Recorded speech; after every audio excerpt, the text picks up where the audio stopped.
Welcome back to the channel and welcome to episode 75 of C4SVillains. I am your host JB and I am here with the Council of Villains, Vash and Abe, and we are joined by two very special guests, SpicyLady and Chris, and we are going to be talking about everything revealed during the Marvel and Lucasfilm panel at D23 Expo 2022. Chris, Spicy, thank you guys so much for joining us for this episode. It's a pleasure, as always, to be here. Thanks for having me back. It's glad to have a show of villains. It's been a while. Yes. I'm glad to be back. Thanks for having me too, y'all. I know it's been like almost a year. Oh my goodness. Yeah, it has been a while. Too long. Y'all know what it is. Y'all know what it is. Your boy, the Mad Prince A. Lawal. How are you guys doing today? Always love being on an episode with Chris, and of course, my sis Spicy. It's good to see y'all both on the show.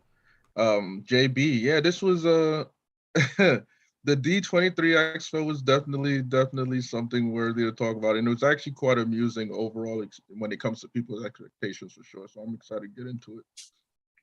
Yeah, I'm really excited about this. Happy to be doing villains again. I know we took a break. I needed the break. Your boy was going through extreme burnout, and we're doing a different format now. For those of you that didn't get it on the socials or on the community board, Villains is going seasonal. We're going to be focusing on reviewing these shows as a whole. That way we can cover more series like House of the Dragon, Rings of Power, She-Hulk, Andor, all of these different things. The Boys season 4 when that drops. There's going to be so many different shows going on all at once.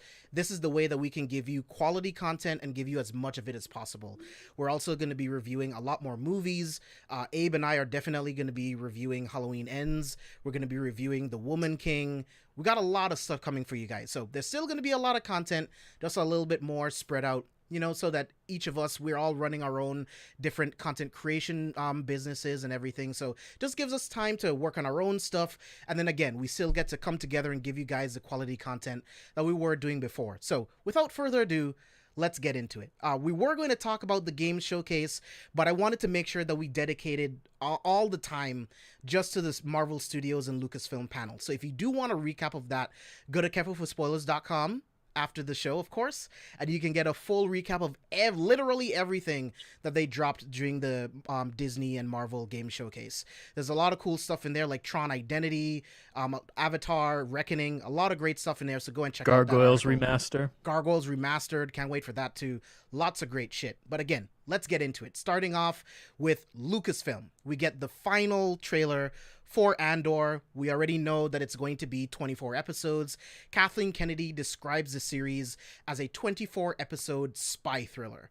I absolutely loved all of the elements of Rogue One. It is top 2, maybe I juggle back and forth whether or not it's my favorite Star Wars movie.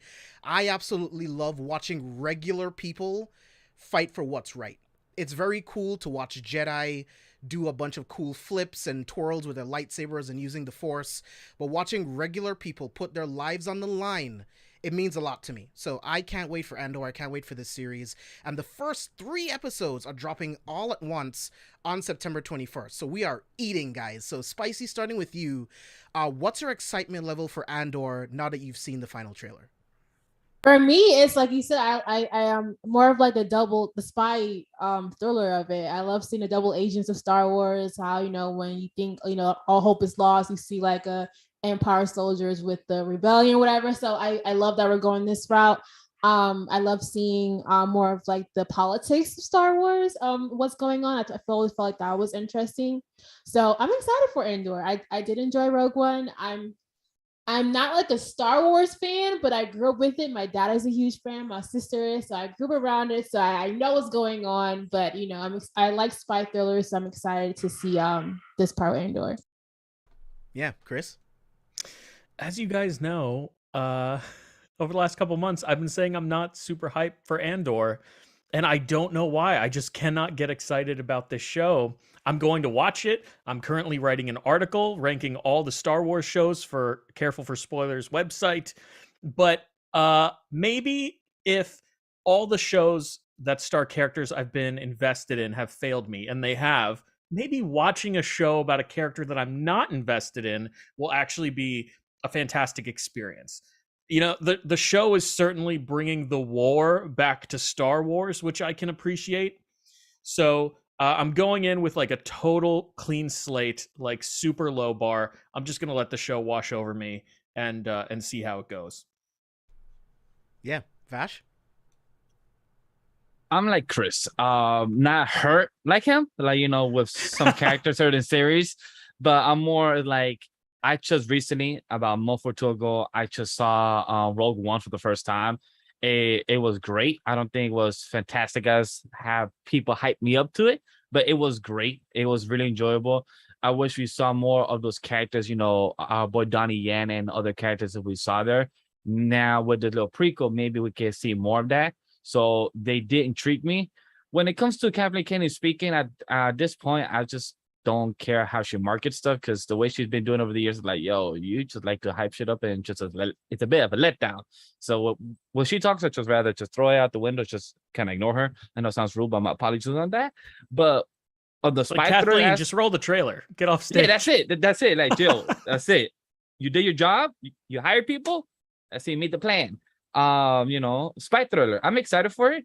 Curious to see what type of Star Wars feel are we gonna feel for this spy thriller.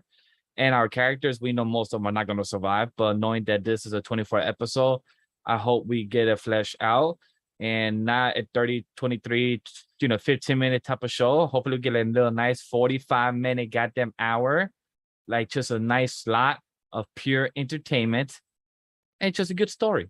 That's the most important. Yeah, Abe. What about you? I'm similar, or I was similar to no. I feel the same way about Chris. There's no excitement for me for Andor. It's just that I am content, and I'm actually happy at the direction of the franchise as a whole, because Andor reminds me of what makes Clone Wars, the animated series, the best in my opinion. And I say this without really ranking everything, but just off the top of my head, why Clone Wars is the best possible Star Wars media that we've gotten in the existence of Star Wars, because they were very they gave me stuff that I didn't know I wanted. Yes, I got to see my lightsaber battles and my Jedi versus Sith and all of that stuff, but I also got introduced to different worlds and governments and peoples and the politics of it all.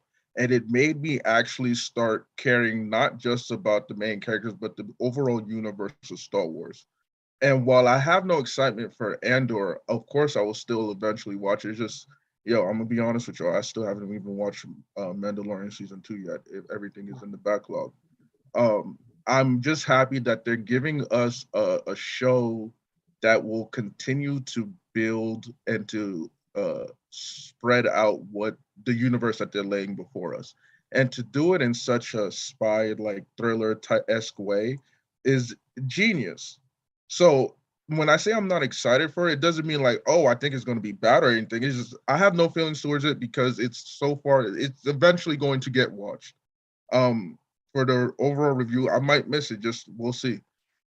But I'm happy with what Lucasfilms, what Disney Plus, what they're all doing with the Star Wars franchise right now, because the other shows like Mandalorian continue to do just that. Give us more of the universe and move away from the Skywalker saga that you guys relied so heavily on. So those are my opinions about Andor. Yeah, I'm again very excited for Andor. I'm very excited to get, like Chris said, get back to the war. I think you guys are gonna love it. I there's something about like the cinematography, and again, boots on the ground, these people literally putting everything on the line, their livelihoods, their families, they're risking everything in order to push the rebellion forward. Diego Luna, he's amazing. I love him as Cassian in Rogue One, and I love that the creator of this series was the writer of Rogue One. So it's like no one knows Cassian better than this guy going in as the creator of this show. So very, very excited for Andor. Can't wait for that to drop. And again, we're getting 3 episodes day 1, so very excited for that.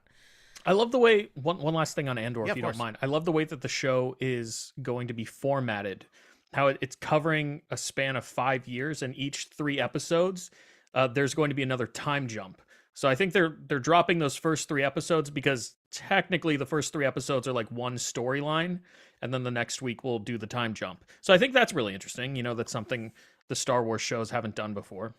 And one more thing I like to add is that I love how they took the time to actually write the script and get the story right for, for this series before they add a release date and everything. Like before in the most previous shows, they just wrote the script, not have it ready. Some stuff, Obi-Wan 6 episodes could have been more fleshed out. So, but with this 24 episode, they already had a nice concrete of what they want to do with it. So I'm very happy with this series.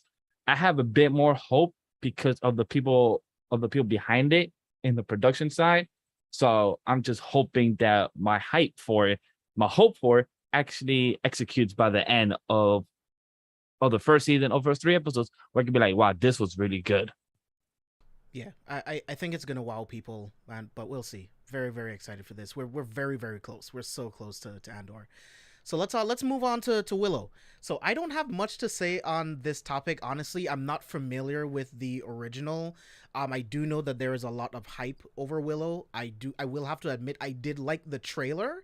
The trailer made me really interested in checking it out. So Spicy, again, starting with you, like, what are your thoughts on like Willow? Do you have any excitement level, like any history with Willow? I don't, but I mean, I kind of like Christian Slater. I liked him in Arthur,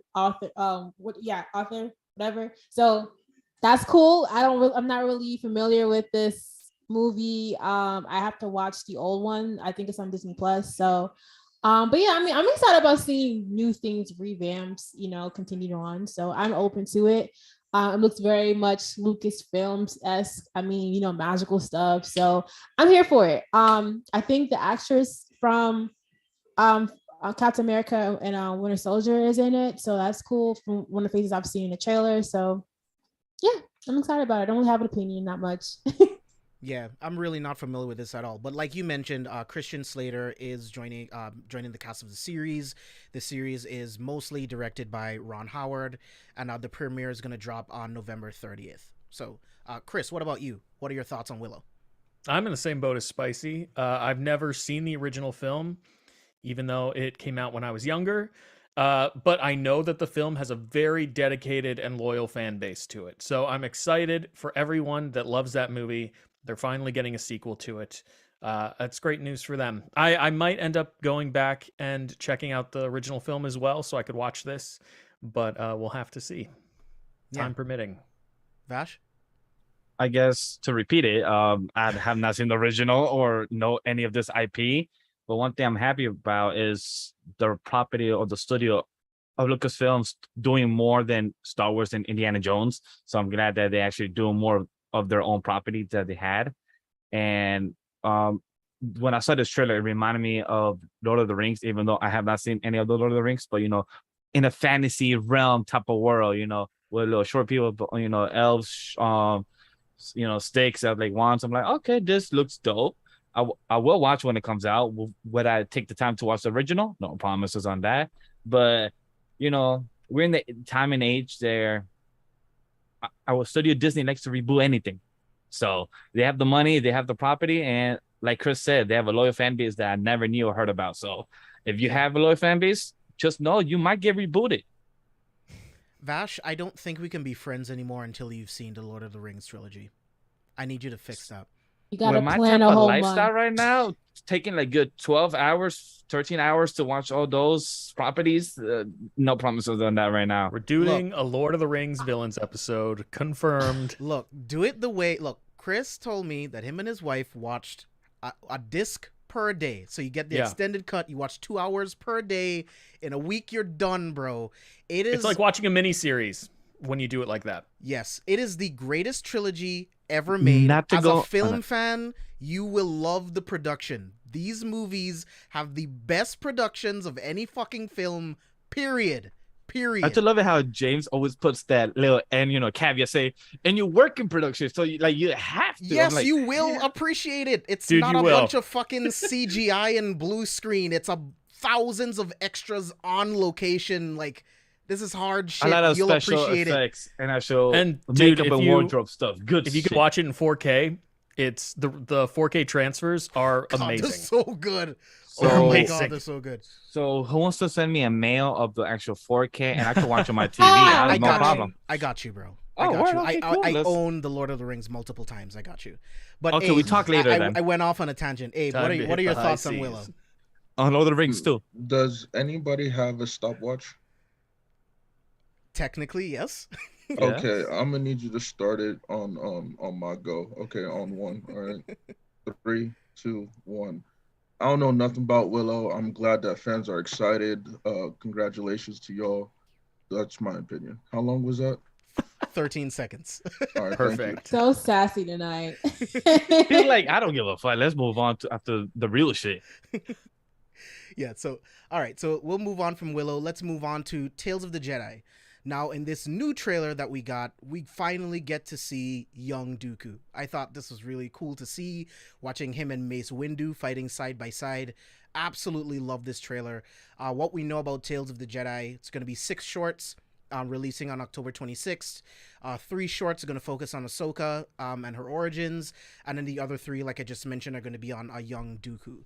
So I am very interested to see a Dooku before he was corrupted by the Sith, watching Ahsoka's upbringing before she goes into being a Padawan. Very excited for Tales of the Jedi. Can't wait for this. So Spicy, what are your thoughts? Yes, I'm excited. I love shorts. I love the shorts that Star Wars has been putting out. So I'm excited for this. I already started watching Bad Batch, so I'm kind of getting into like the animated formats of Star Wars, but I love Ahsoka, so I'm excited to see her her Jedi Padawan story. I love seeing Mace Windu back and like how a lot of characters are a lot of designed after like the actors in the live action films. I think I saw the dad. What's her name's dad? Oh my God, Princess Leia's adopted father. I think I saw his Bail character. Organa? Yeah, and so I'm excited for that. But yeah, cool. I love it. Cool. Chris? I too am very excited for this show. It's in that Dave Filoni, Clone Wars, Bad Batch art style, which I really dig. The only thing that makes me a little cautious is the verbiage shorts. We just got the I Am Groot shorts on Disney Plus, and they said they were all 5 minutes long, but in reality, they were like 3 minutes and 2 minutes of credits. So I'm hoping that these Star Wars shorts are like at the very least maybe like 10 minutes long, because I want to see more of Ahsoka. I want to see more of Count Dooku. I think it's really cool that Liam Neeson and his son are coming back to play a young and older Qui-Gon Jinn. Yeah. That's so dope. I couldn't be more excited. I think they're releasing all of them on the same day, right? Yeah, they are. I believe so. Please Yeah. God, be more than 10 minutes long. Yeah, We'll see. hopefully. Abe, what are your thoughts on Tales of the Jedi? What's your excitement level? Oh no, this one I'm definitely excited for because it just gave me again. I just spoke about my appreciation for the Clone Wars, and you're giving me similar Clone Wars animation, and you're telling me more stories about Ahsoka, and of course Count fucking Dooku. It's like, let's get it going. We got Mace Windu back in there. It's just like, yeah, let's get this, and especially for a series of shorts. Like, while I'm not in a rush to watch Andor and not in a rush to finish the rest of my backlog, for these shorts, I'll definitely spend some time with it. I do hope, like Chris mentioned, it's more than the I Am Groot shorts, because the I Am Groot shorts were actually gold. They were just way too short, so please don't hold me like that. Sincerely, a Star Wars fan. I think we also saw Yaddle in the trailer. Yes, we did. Yaddle Yes, we using did. a We lightsaber most is something definitely we've never did. seen. Mm-hmm. Hell Yeah, yeah. that was really She got cool. she got the bundles. I love how the meme came out. Yada with Yoda made Grogu. I'm like, how did Yap put all this together already just by a clip of a It's trailer? possible. We don't know. We don't know, but still, like, damn, like the fandom was quick. I'm like, yeah, just made this in a matter of minutes. It's just whole speculation just by a trailer of a clip just to make Grogu, baby. Dude, Okay. Dude, we'll get there. They're already shipping Yelena and Bucky off of Oh, a yes. fucking Oh, yeah? poster because they're standing Yeah. next to each other. It was I saw that too. trending. It was trending. Why? Like, I'm like, Yelena okay. Yelena would not. I don't think she want no parts of anybody right now. Yeah, I'm like, our Bucky is nowhere in the mentality to be He was just hitting on dating Sam's somebody. sister. Yes, He was Sarah. just hitting. He was a black queen. He don't want her. Yeah, like what? But yeah, going back to the topic of Tales of the Jedi. I'm sorry, Abe, continue. I I finished think- a while ago. Yeah, I was gonna toss it to you, Vash. Oh, my fault. Tales of the Jedi. This is the most excited thing I am about Lucasfilm because Ahsoka, I grew up with Clone Wars. This is one of the first things I was introduced. Like, of course, I was introduced, like to the prequels, but then Clone Wars came out. And then I saw the original book. Clone Wars is, I feel like Star Wars succeed better in TV. And Clone Wars and plus Rebels are one of my favorite properties of the Star Wars lore. And to see more Ahsoka and more of her story as a Padawan and Count Dooku, like we never thought to actually get a story of him as a young age. Am I mad like Chris staying short in only 6 episodes and 3 of 3? I'm like, damn, can we get like 12 and 12? Like, yo, just give more money, to the animation department. They ain't doing anything right now. They are working on visions, but at the same time, like, just do more. Like 3 I felt like that's the only thing I was sour about. I ain't mad about. Hey, I'm happy we're getting something. But like the shorts is what also got me wondered, like, okay, short, do y'all mean like 12, 15 minutes, or do y'all mean Groot's numbers, or are you actually saying like this will be like a short season overall? Like, hey, 6 episodes, not like a full show like Bad Batch or Rebels, a full 21, 24 episodes. So I hope when they make shorts, it's just like a short type of season. That's why it's 6 episodes. And hopefully we get a full 23 episodes, or if we get like a full 45 minutes per episode. That's just me wishful thinking to some type of guy like, 45 minutes per episode of Ahsoka, Count Dooku, and how he turns bad. And also Liam, like coming back to voice act. That's just great to see. So I'm happy for them. Yeah, very excited for this. Very excited for what they're gonna do with this. I think Chris is right. I think it's gonna be like 10 minutes, but I think that's like including credits, man. Like I think it's gonna be like 5-6 minutes actually for the short itself, and then everything else is credits. We'll see though. We'll see what they do. If you stack the 3 episodes together, though, considering that they're all focused on one person, they are technically kind of like movie. 2 episodes of a 30-minute show.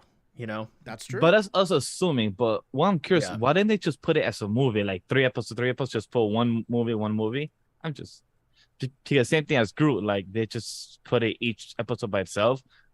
But Ahsoka, they said that each of these 3 episodes are all in one story. So why can't just put all in one together? Oh no. We'll see. Yeah. So let's move on to Ahsoka, a series that I am ridiculously excited for. I'm going to brag a little bit. I posted about this on Twitter.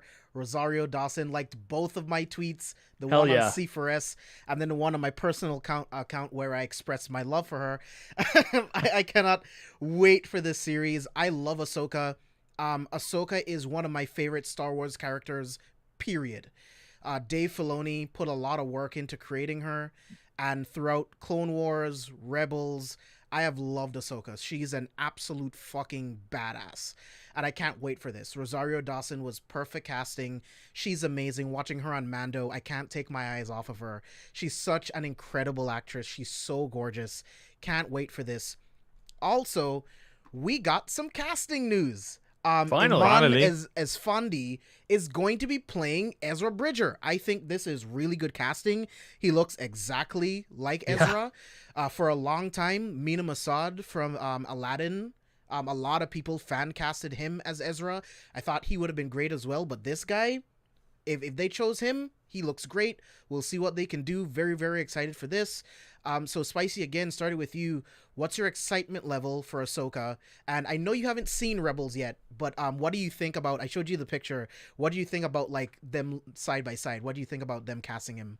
Oh, the casting of Ezra is like perfect. I watched Rebels in passing. Again, my dad watched it. So like looking at the character and seeing how the character is very hot-headed and very much so, like looking at the side by side dims, I'm like, yeah, this looks really good. I love Ahsoka. I love Rosario Dawson. She's like amazing. I think Marvel fumbled the bag with her character, with what they're developing her with in the TV sections, but I'm glad to see that she's part of the Disney family and thriving. Ahsoka, she's like gorgeous in Mandalorian. Oh my god, like the the makeup and like all of the effects, just great. So I'm excited to see the series. And I think I want to say I feel like Ahsoka's like the staple of like the anime Star Wars, like I feel like fan base now from like what I've been seeing everyone so excited about. So I'm excited to just want to go kind of like watch Clone Wars and all that fun stuff and kind of like see what I missed as I was watching in passing with my family. But yeah, I'm excited about this series. A lot of people did not like Ahsoka at first when Clone Yep. Wars just Really? Oh a yeah, lot of people did not they like her at all. hated her. She was I don't very Wow. annoying. Very annoying. She was a bit I annoying mean, in the beginning, to but be But I'm she was a to be what's his kid. It name? was a Well, Padawan. and she's what's his name's Padawan. Like you know what I'm saying? Like Yeah, you gotta and like, you Anakin know, is quite Anakin's annoying. Exactly, the fact like, that she was so annoying, just it helped fuel the character arc. You know, And she also, grew from like- an annoying kid into a very skilled Jedi in her own right. So it worked. and the It works best now. Jedi are annoying when they're younger because they're just full of energy. That's true. You know what I'm saying? Like It's true. A lot of whiny characters in this Yeah. franchise. But Abe, what's your excitement level for Ahsoka? Rosario Dawson, we've been blessed to see act in many different roles, and especially as fans of the MCU, we've seen her so many times. So for her to now be the lead of a franchise that we're all fans of, I'm here for it. And I can't believe you guys are disrespecting Anakin and his Padawan like this. This is why Lord Vader is not pleased with any of y'all. But give me Ahsoka. I think this is one of the shows I will be watching up to date weekly, just to make sure y'all heathens don't out here disrespecting one of my favorite beloved characters. You understand? But hey, Rosario Dawson's. I was definitely kind of envious of you, JB, when I saw that she liked your tweet. I was like, oh, okay, all right. You out here talking to my future ex-wife, she who doesn't know that she's my future ex-wife yet. But yeah, sure. But honestly, again, congrats to Rosario Dawson once again for just being able to have this show and to showcase her talents. She's definitely got the acting chops, and I'm looking forward to it. Facts, man. Chris, what about you? Yeah, this show's going to be awesome. It's going to be a live-action sequel to Rebels, as you mentioned. Rosario's fantastic in the role of Ahsoka. We're going to get Sabine. We have the new Ezra casting, and he looks absolutely identical to the cartoon character. So, yeah, I'm here for it. The show's hopefully going to be great. Yeah, I mean, she was in the best episodes of The Mandalorian season 2.5. So, yes. Wow. But I'm glad you brought that up. I am also very excited that we're finally going to see Sabine live action as well. Can't wait to see her. I would love to see Sabine on a Bo-Katan series. I'm still lobbying for that. I would love a Bo-Katan series. Because, I mean, Din Djarin is going to spend some time on Mandalore. But I think that's where Bo-Katan is going to remain. And we're going to deal with, like, civil wars and a bunch of other shit. So I think a Bo-Katan series is perfect. And I think putting Sabine there and introducing her in Ahsoka would be amazing. But Vash, what's your excitement level for Ahsoka? I'm hella excited. You know why? Because we know that this might be a series that we will be getting Ezra back. And the only connection of how we could get Ezra back is you didn't mention yet, Thrawn. That's we have no clue who will be casted yet for him. And it has to be like there's so many people like I cannot pronounce his name correctly, but you guys are gonna correct me. The guy that plays Doctor Strange. Benedict Cumberbatch. Yes, I cannot say his last name, so I'm not going to try. But Benedict, I'm gonna just say his first name. There's some people that has tried to say who could play Thrawn, but for Ezra, I felt when the message got sent to group, I'm like, you know what? He looks like him. There's a few of the people I had in mind, but I'm like, you know what? He could play him. I haven't seen much of his roles. I haven't seen King Richard from what I saw in his MBD, but for him to be a non, A-list or B-list character, actor, that's good because this could be a breakout for him if he succeeded in this. And also, you're in the house of Disney. Once you're in that, you're slot in. So I'm excited for it because I love Ezra and I love Rebels, and I'm curious to see what they're gonna do with the next storyline because this is technically right after. This is right after Mando. So curious to see what storyline would we see with his character, and how would this connect to the grander story of Luke? How's it connect? Are we going to see our current character of the OD CGI Luke, or versus Ezra? Curious to see how that's going to look.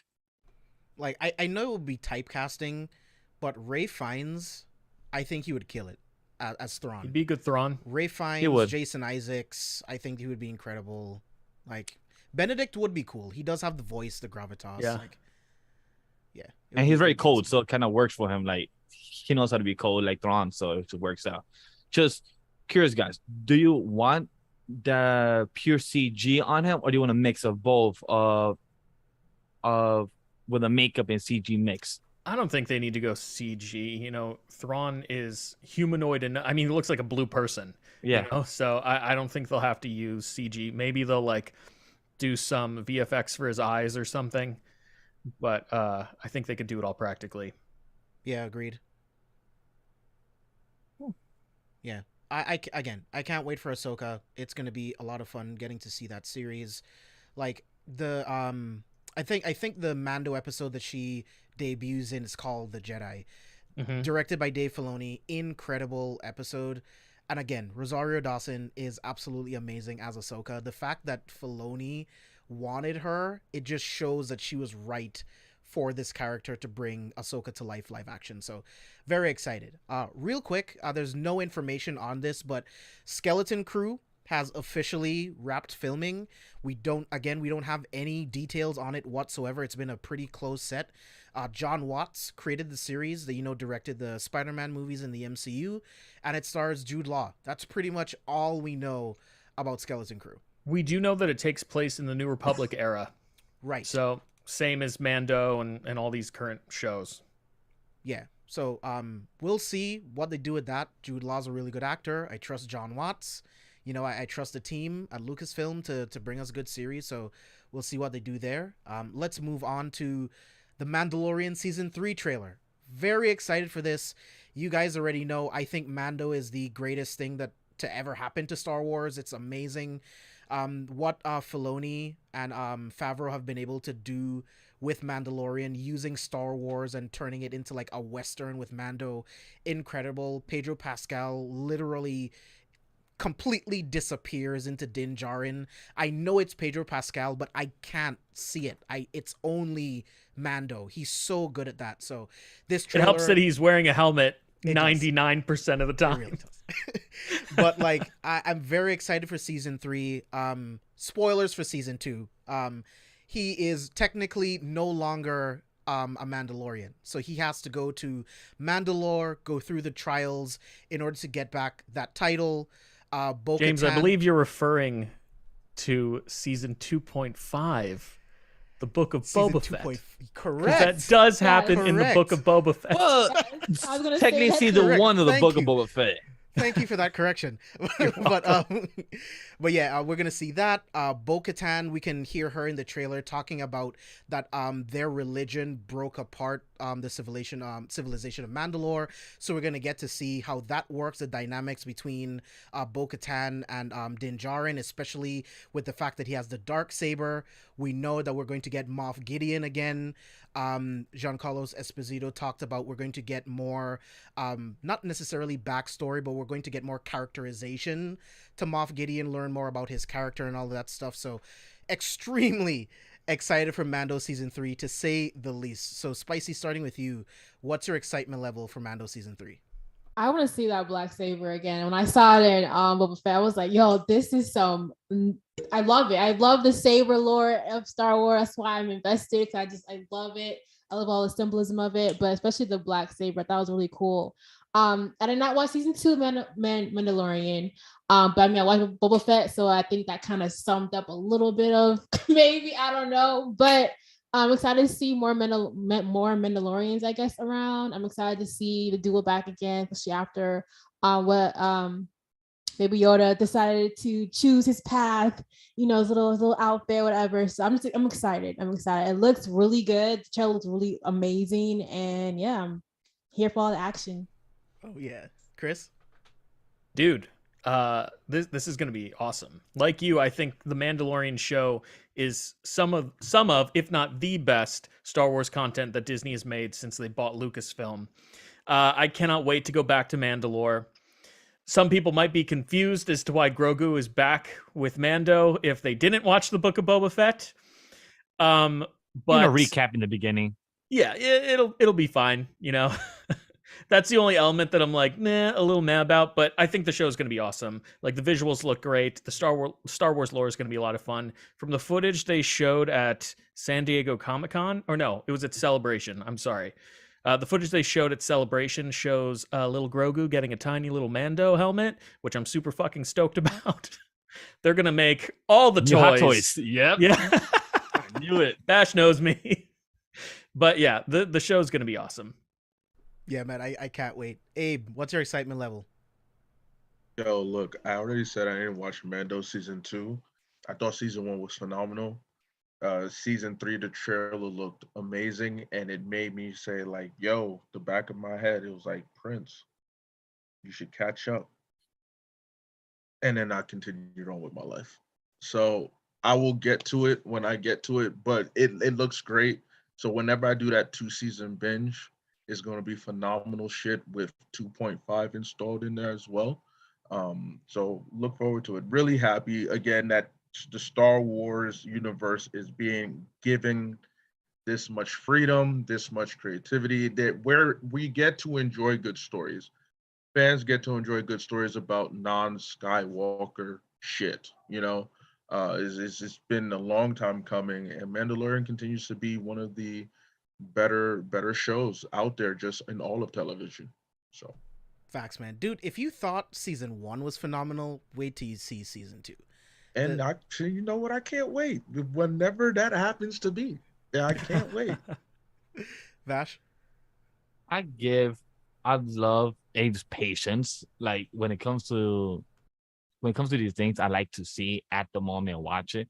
And knowing Mandalorian season 3 is coming up very soon next year in the first quarter, it gets me very excited because the Mandalorian show really reignited my love for Star Wars after the sequels.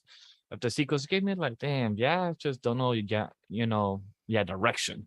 But Mandalorian, the sound, this is the we. I just love it. Like, just the way the score, the production, and I can't wait for season 3, the story, like to see how Mandalore is getting rebuilt, the toxic relationship between Bo-Katan versus Mandalore, because our boy got the black saber, who's the king of Mandalore. Small tension, the camera's gonna be like, who is it? So I can't wait for the hype to see what's going on for these characters and who comes back. Ahsoka, Luke. Can't wait to see other characters that we might introduce. So it'd be very intriguing to see of what Easter eggs will be dropped for other shows that will be coming out much later in the months, like Ahsoka. So we'll probably be seeing our characters there at the very end. So who knows? Yeah. I forgot to mention hashtag save Babu Frick. Babu Frick is finally being put in a piece of Star Wars that is good. So good for that character and fans of that character. Finally. God. Dude, that's what all Star Wars fans want, right? More Babu Frick? That's what I want. Of course. But like at the moment, I don't know who that is, but yeah. Like you, Vash, like when we got the Disney trilogy, we had The Force Awakens. I was like, okay, this is cool. It's kind of a New Hope again, but with better graphics and a bigger Death Star. Sure, fine. We need to do the safe thing to get us back into Star Wars. It's okay. And then we get The Last Jedi. And then this is a movie so divisive by everyone. And I think it's 50% awesome, 50% dog shit. And then The Rise of Skywalker is 100% the worst Star Wars movie, period. Not including like the Christmas specials. So I think it's dude, I'd rather watch the worst. Christmas special. No joke. Jesus Christ. And I've seen it. I've seen the whole thing. I'd watch it again before I watch The Rise of Skywalker. So Rise of Skywalker was absolutely horrendous. And then when you learn about all the behind the scenes shit, where it's like Daisy Ridley was halfway through shooting, she didn't know if she was a Skywalker, a Palpatine, a Kenobi. She had no fucking clue. So it was a mess, an absolute dog shit movie, right? And then you get Mando, And it's like, what is this? From the first like 5 minutes, he's like, I can bring you in warm or I can bring you in cold. And then he literally closes the door, splitting the guy in half. We get the score. You know, it feels like the Western when he walks into the cantina. Fucking brilliant. Love what Filoni and Jon Favreau did with that. So let's move on to Indiana Jones 5. Can I just mention one more thing? Of Dude, course. The hype of seeing the child for the first time. Lucasfilm has never done such a good job of keeping something under wraps. Like, nobody knew what was going to be in that little egg container. It shook the whole fandom. So it's truly amazing that they were able to keep that a secret during production. And for months, people call it Baby Yoda until we finally get the name a year later. My wife still calls it Baby Yoda. Everyone still. It's because it's a meme. It's what we're used to. Like, looks like him, you know, Yoda. And like, oh, maybe it's his son, maybe his daughter. We never know. So it's like, cute. If that's the case, we should just call all black people the same name. Oh my Jesus, God. how'd you get there? What the fuck, bro? What do you mean? Grogu and Yoda are of the same race. They're not related. You can't just fucking call him Baby Yoda. So you can't just call all black dudes Tyrone. It's the same thing. How is that different? It really is the same thing. How is that different? I am 100% with you. I'm glad someone said it. It is the same thing. Because they're from the same planet, he should just be called Baby Yoda? No, come on. Because at that time, what you mean to tell me is that none of y'all care to fuck about Yoda's actual name if you're just going to identify him as the species Yoda. So y'all not really right? Yoda like y'all think y'all are. All right. The so Yoda we need species. to stop this. Yeah, the Yoda species. Like, come on now. Y'all wasn't fuck with Yoda. Y'all wasn't with Yoda shooting in the gym. Y'all wasn't with him over there.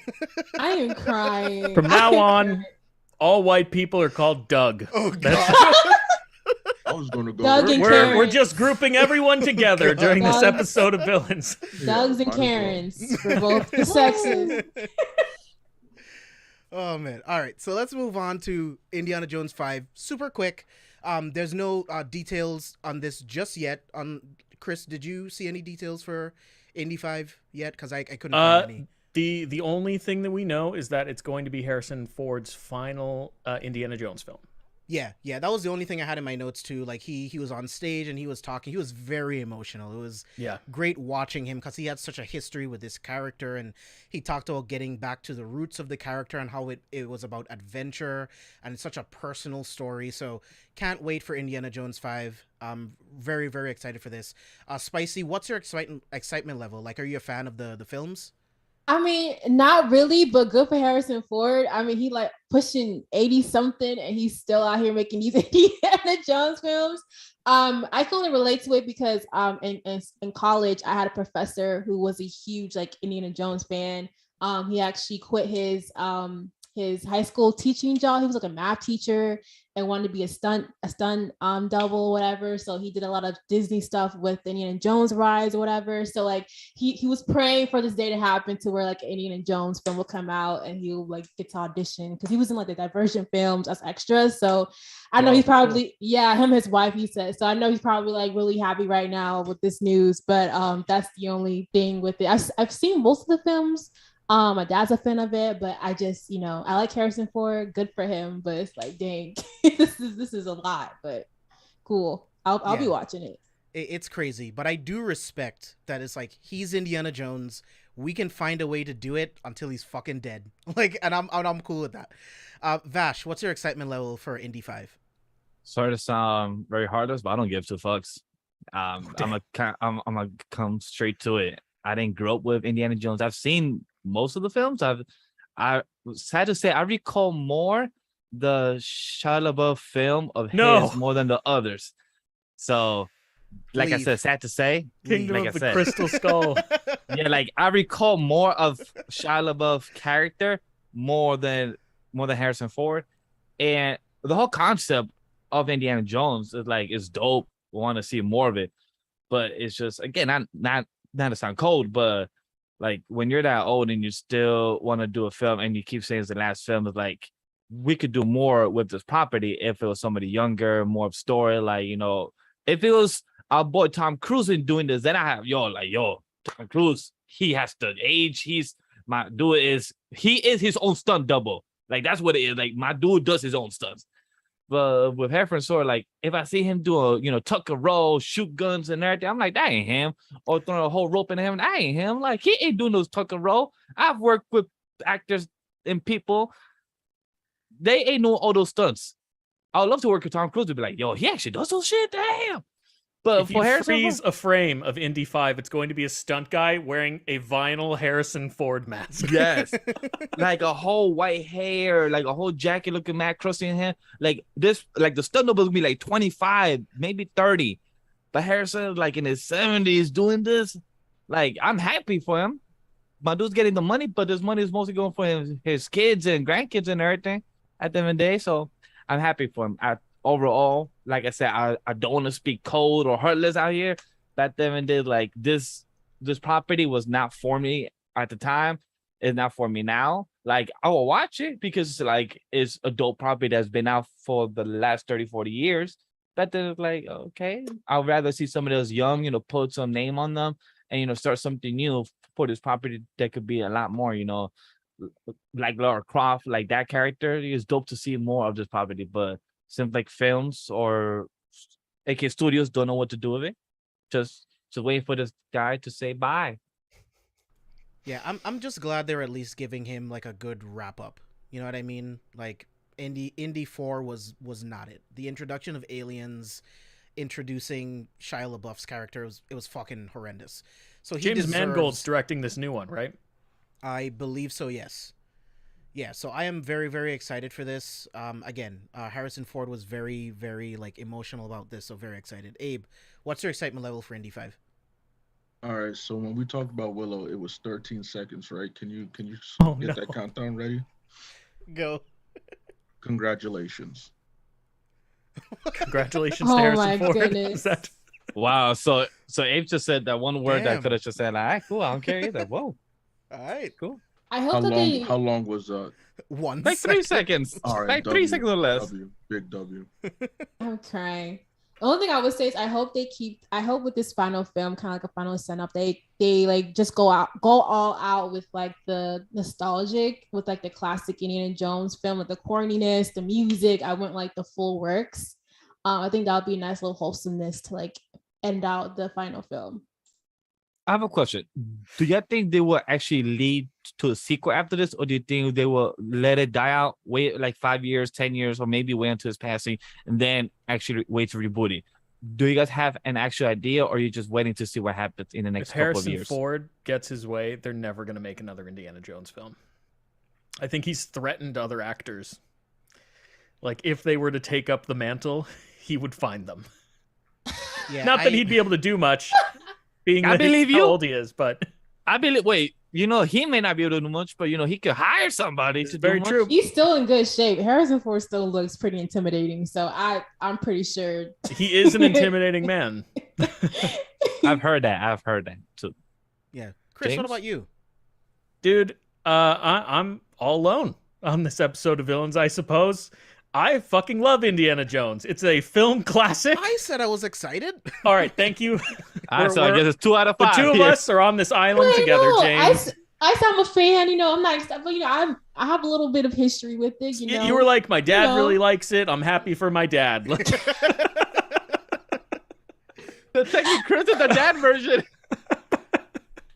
When I was a kid on the playground, I would pretend to like throw a whip around and shit and like go on adventures and stuff like Indiana Jones. I'm excited that he's getting some redemption and we're getting a 5th Indy, and it's not going to be like Kingdom of the Crystal Skull. So I just really hope this is good. Please, Lucasfilm, in the marketing, don't say the epic conclusion to a franchise decades old. Please, that's going to raise a major red flag. The epic 100% conclusion to the Indiana Jones saga. You know they will. Don't put it out there, James. You know they will. It's like immediate death. I always question Indiana Jones, his character. Like, how do you throw the whip and actually get the hook around the tree and everything? Like, I always wonder the logic in that. It's Movie magic. I just He's always magical. wonder that. Like, how does that work? Like, how does that actually... Dude, Indiana Jones is like the best case of plot armor in narrative storytelling. He literally hangs onto the side of a submarine for God knows how long. And when the submarine comes back up, he's still alive. So nothing can kill Indy. He's capable of doing miraculous things. It's just great classic serial storytelling. He also proved that you could survive a nuclear explosion at ground God damn zero it, James. in a refrigerator. So, there's that, in Indy's breaking ground. So that is going to be it for the Lucasfilm portion of the panel. Now it's time to move into the Marvel Studios panel, and I want to start with one of my most anticipated series coming out in Phase 5, Ironheart. I am so excited for this. Ryan Coogler was on stage with Kevin Feige. He's going to be executive producing the project. Since Riri is going to be introduced in Wakanda Forever, it makes sense. It's very fitting. Anthony Ramos has joined the cast as the Hood, who is a vigilante that, goes a little bit too far with his justice. And that's actually going to be a part of Riri's hero arc in the film. She will have to go up against the Hood in the film. That's going to be interesting. The plot details reveal that she is balancing her life in school, her responsibilities at home, and also what it means to be a hero. So there's a lot going on for Riri. I can't wait for this story, again, with Ryan Coogler exec producing this. We know that it's in good hands. So Spicy, starting with you, with the new plot details, the addition of Anthony Ramos, and the confirmation of Ryan Coogler producing, what's your excitement level? This is gonna be black as fuck, y'all. I'm sorry. I'm sorry, and I love it because the fact that we're dealing with technology and magic, that's what I was seeing going on too. I'm really excited, but mainly I love Riri's story arc in the comics. I love when she's first introduced, how she's like 14 and she's already in college at MIT, has her own laboratory. So seeing how she has this in Wakanda has me thinking, is she on like an internship? Is she on studying abroad program? Because she's from New York, and we're knowing that's going to take place in New York with the casting. So I'm really excited about this series. I'm excited to see Riri come into play as one of the major brains operations, mainly with Iron Man, kind of taking over with that. I'm excited to see her just shine. She's one of my favorite Marvel characters besides Miles Morales, but she's just a leader in her own right. So I love that we're starting her off in Wakanda with her and Shuri with like a mentorship going on there. But I'm so excited for this series, guys. I really am. She's a very bright young mind, and I think she's going to be a really great representation on film for a lot of people. But I'm just so freaking excited because Riri don't play. She curse you out, and she'll go in behind the scene, make an armor, and beat you up with that too. She'll mock you like you thought Tony was bad. Like Riri will curse you out and then play her I tried to call twice in the background. Like this is just gonna be so good. I love that Ryan Coogler is actually producing it. Like it's just gonna be a great soundtrack, all of the works. I'm excited. Oh yeah. Chris, what about you? I'm excited for the show too. It's going to be great to have an Iron Man-esque character back in the MCU. And as Spicy said, Kevin Feige mentioned during the presentation that it's going to illustrate this dichotomy between magic and science. And I can't wait to see how Riri decides or figures out how to overcome magic with science, because they're two very different things, All the photos we've seen of her Mark I armor look really awesome. I love that it's kind of paying homage to the Mark I that Tony built. It's a little bulky, very like homemade, but I really dig it. I just can't wait to see what they do with this show. It's going to be really cool. Yeah, man, it's going to be so good. Abe, talk to me. Look, Spicy said it, but I don't think you guys understand. The soundtrack alone for this show is about to be some of the most New York type shit you Bro. ever heard. Boy, we is home again. I'm not even kidding with you. When I heard that Ryan Coogler was executive producer, I legit ran out. Empress was streaming, and I was like, yo, Ryan Coogler, because Ironheart is her favorite motherfucking character. Ironheart is her baby, right?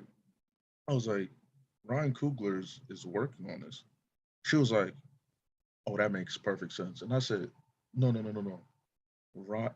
Coogler is working on this. I was like, oh, this show, you know, and I'm sorry to bring this up because I know people don't really like Luke Cage, but when Luke Cage dropped, Luke Cage was black as hell. The soundtrack, everything was black, and that's why I loved it. Ironheart is about to be that, but so much better. So, you know how people reacted to Miss Marvel? You know how people react to Halle Bailey being, Ariel? Y'all about to be mad as shit when Ironheart come out and you see all this shit on your TM. Her building her. Because we about to remind you who the fuck she is. One of the smartest women in the MCU. Tony Stark, who? Hold on now. Riri, let them know who the fuck you is, girl. I'm excited for this shit. Y'all listen to AC/DC, Tony Blunt his shit. You can hear I try to call Quest play in the background. Right? You'll be hearing all that shit. All God. that shit. Yo. All of it. Because in the comic, she's a fan. She's a fan of all those artists. Like that's why I love the comic because she like pays homage to all of this. She's from New York. Like she's very much born and raised. Like I cannot wait. I cannot wait for this soundtrack. Yeah, man. I can't wait. Chris, do you know of any I know they were shooting for like somewhere within 2024. Do you know, like, did you hear anything else? No. Yeah. That's too long, but I'm patiently waiting, and it's gonna be awesome when we get there.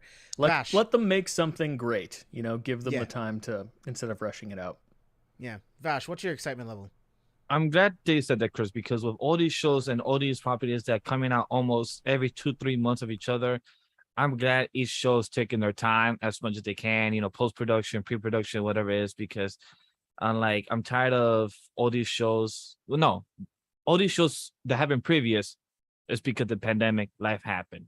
But now that they know how to work around it, hopefully they do better, because I'm very excited for Ironheart. I did read her first comic run. I think I was like one issue left. Just life happened the way I just never got to it, but I was very intrigued with her character. Like Spicy said, this show will be a very popular people of color show. Will a lot of people like it? Who the fuck knows? But at the end of the day, if you don't like it, stay shut. Don't tweet, because if not, you will get cursed at. 3, I'm happy for Anthony Ramos. I worked for the dude for 2 of his music videos. Very awesome dude. He has a lot of things going up for him in the next couple of years, because he has Transformers, the Beast Wars, the Beast Wars movie, and now he's going to be in a Marvel property. So I was very curious to see what's going to happen with this, and would this be a main villain for her, or would this be just one of the like a hero? I mean, here, like a villain of the week type of thing. So I'm very curious to see for his character, and overall, I'm very happy for this series, because with this series, is getting a lot of hype around it. A lot of fans are supporting it. So I just can't wait to see what else comes out for the show. And I can't wait to see the design for it, because are they going to stay true to the comics, or are they going to give whole whole version of Mark 1, Mark 2? Because we are going to see a Mark 1 already in Black Panther 2 in a couple of months. So I'm very curious to see by the time the show comes out, is she going to be like already up to Mark 6 or something? It's going to be very curious to see. Go to Walmart, look at the toy section aisle. You'll see her. You'll see it. I'm not trying to. I'm trying to ignore it. I'm trying to, I was so mad Chris. when they. I'm like, what? Like, build up anticipation first. Like, this is what I want to see. But dang, can we let it breathe? I always ignore the toys. Chris, on the other hand, he checks the toys. The first thing he'd be like, I saw this ready from Doctor Strange from 5 months ago. To send that shit to me immediately. I always ask though. I was like, do you want to see this? Toys wise, nah, but plot stuff, other stuff, maybe. But the toys are like, I want to see design up close. But it's the exact design from her first issue. Nice. Yeah, exactly. So yeah, sometimes it is annoying though. Like when I saw the quantum suits like months before Endgame, I was like, well, cool. But let's move into another one of my most anticipated properties in Phase 5, Ant-Man and the Wasp, Quantumania. I am very, very excited for this. I love the Ant-Man movies. We were talking about this a little bit off air, But I wasn't the biggest fan of Ant-Man and the Wasp in the beginning, but the more I watched the movie, I ended up really liking it, and I ended up liking Ghost the most out of the entire film. So we're gonna Good talk news about for you Ghost. then, dude. Yeah, we're gonna be talking about Ghost a lot more when we talk about Thunderbolts, so that's gonna be really cool. Ooh, But the plot details that we got from D23 sees Cassie, the whole family in the quantum realm, and then Kang the Conqueror kidnaps Cassie and then enlists Scott to say, hey, I need you to pull off a heist and steal something from someone that stole something from me. Marvel was very vague on who this third party is, so I can't wait to see who that's going to be and why Kang wants Scott to do it. But it's going to be very, very interesting. We've speculated that it was either in Ant-Man or Ant-Man and the Wasp. We saw like a fortress of some kind. We saw like a castle of sorts. So we know that Kang is going to be keeping Cassie in this quantum fortress in the quantum realm. So that's going to be fucking dope. We're going to get yet another heist movie with Ant-Man, and he has to steal something in the quantum realm for Kang. So that's going to be really, really Quantum interesting. heist, dude. Yeah, it's going to be a quantum heist. I'm It's gonna be excited. fucking sick. We know from Miss Marvel that Paul Rudd, that Scott Lang has gotten a lot of fame after Endgame. He has a podcast. He has a lot of different things going for him. So this is the thing that kind of like brings him back to reality, where his daughter is now in trouble. So I am very excited for Ant-Man and the Wasp: Quantumania. Jonathan Majors is going to kill it as a different version of Kang. I can't fucking wait for this. Randall Park is returning as Jimmy Woo in this. Can't wait for that as well. So, Spicy, starting with you, what's your excitement level for Quantumania? I'm excited. I never would have thought they would pair up Kang with Ant-Man or Wasp, but the way they're doing it makes perfect sense. Like when I saw him like in the back of the poster, I was like, oh my God, yes. And I love how it's like we're keeping to the characters, kind of background with like heist. So I love how we're going to the quantum realm with this, which is a place that he's been in for a little bit before or after Endgame, whatever. So it's gonna be nice to see kind of like him explore the lands again, since he knows what it is, and seeing like the crew all together again, and using his daughter as like leverage, which is something that he's always close to his heart, which kept him not to be tip that villain aspect, but I'm excited and I love Kang, so it's gonna be hilarious. It's gonna be action driven. It's gonna be like all over the place, and I'm excited. Yeah, I can't wait. Abe. Oh, look, man. Ant-Man and the Wasp, I think, is a fun series. Uh, Surprisingly sad, I guess, given my disdain for Thor. But I'm just gonna throw this out here. What if Kang is having the Lang steal something from another Kang variant, if not Loki? I feel like Loki might have something to do with it. We'll see if it connects with Loki season 2.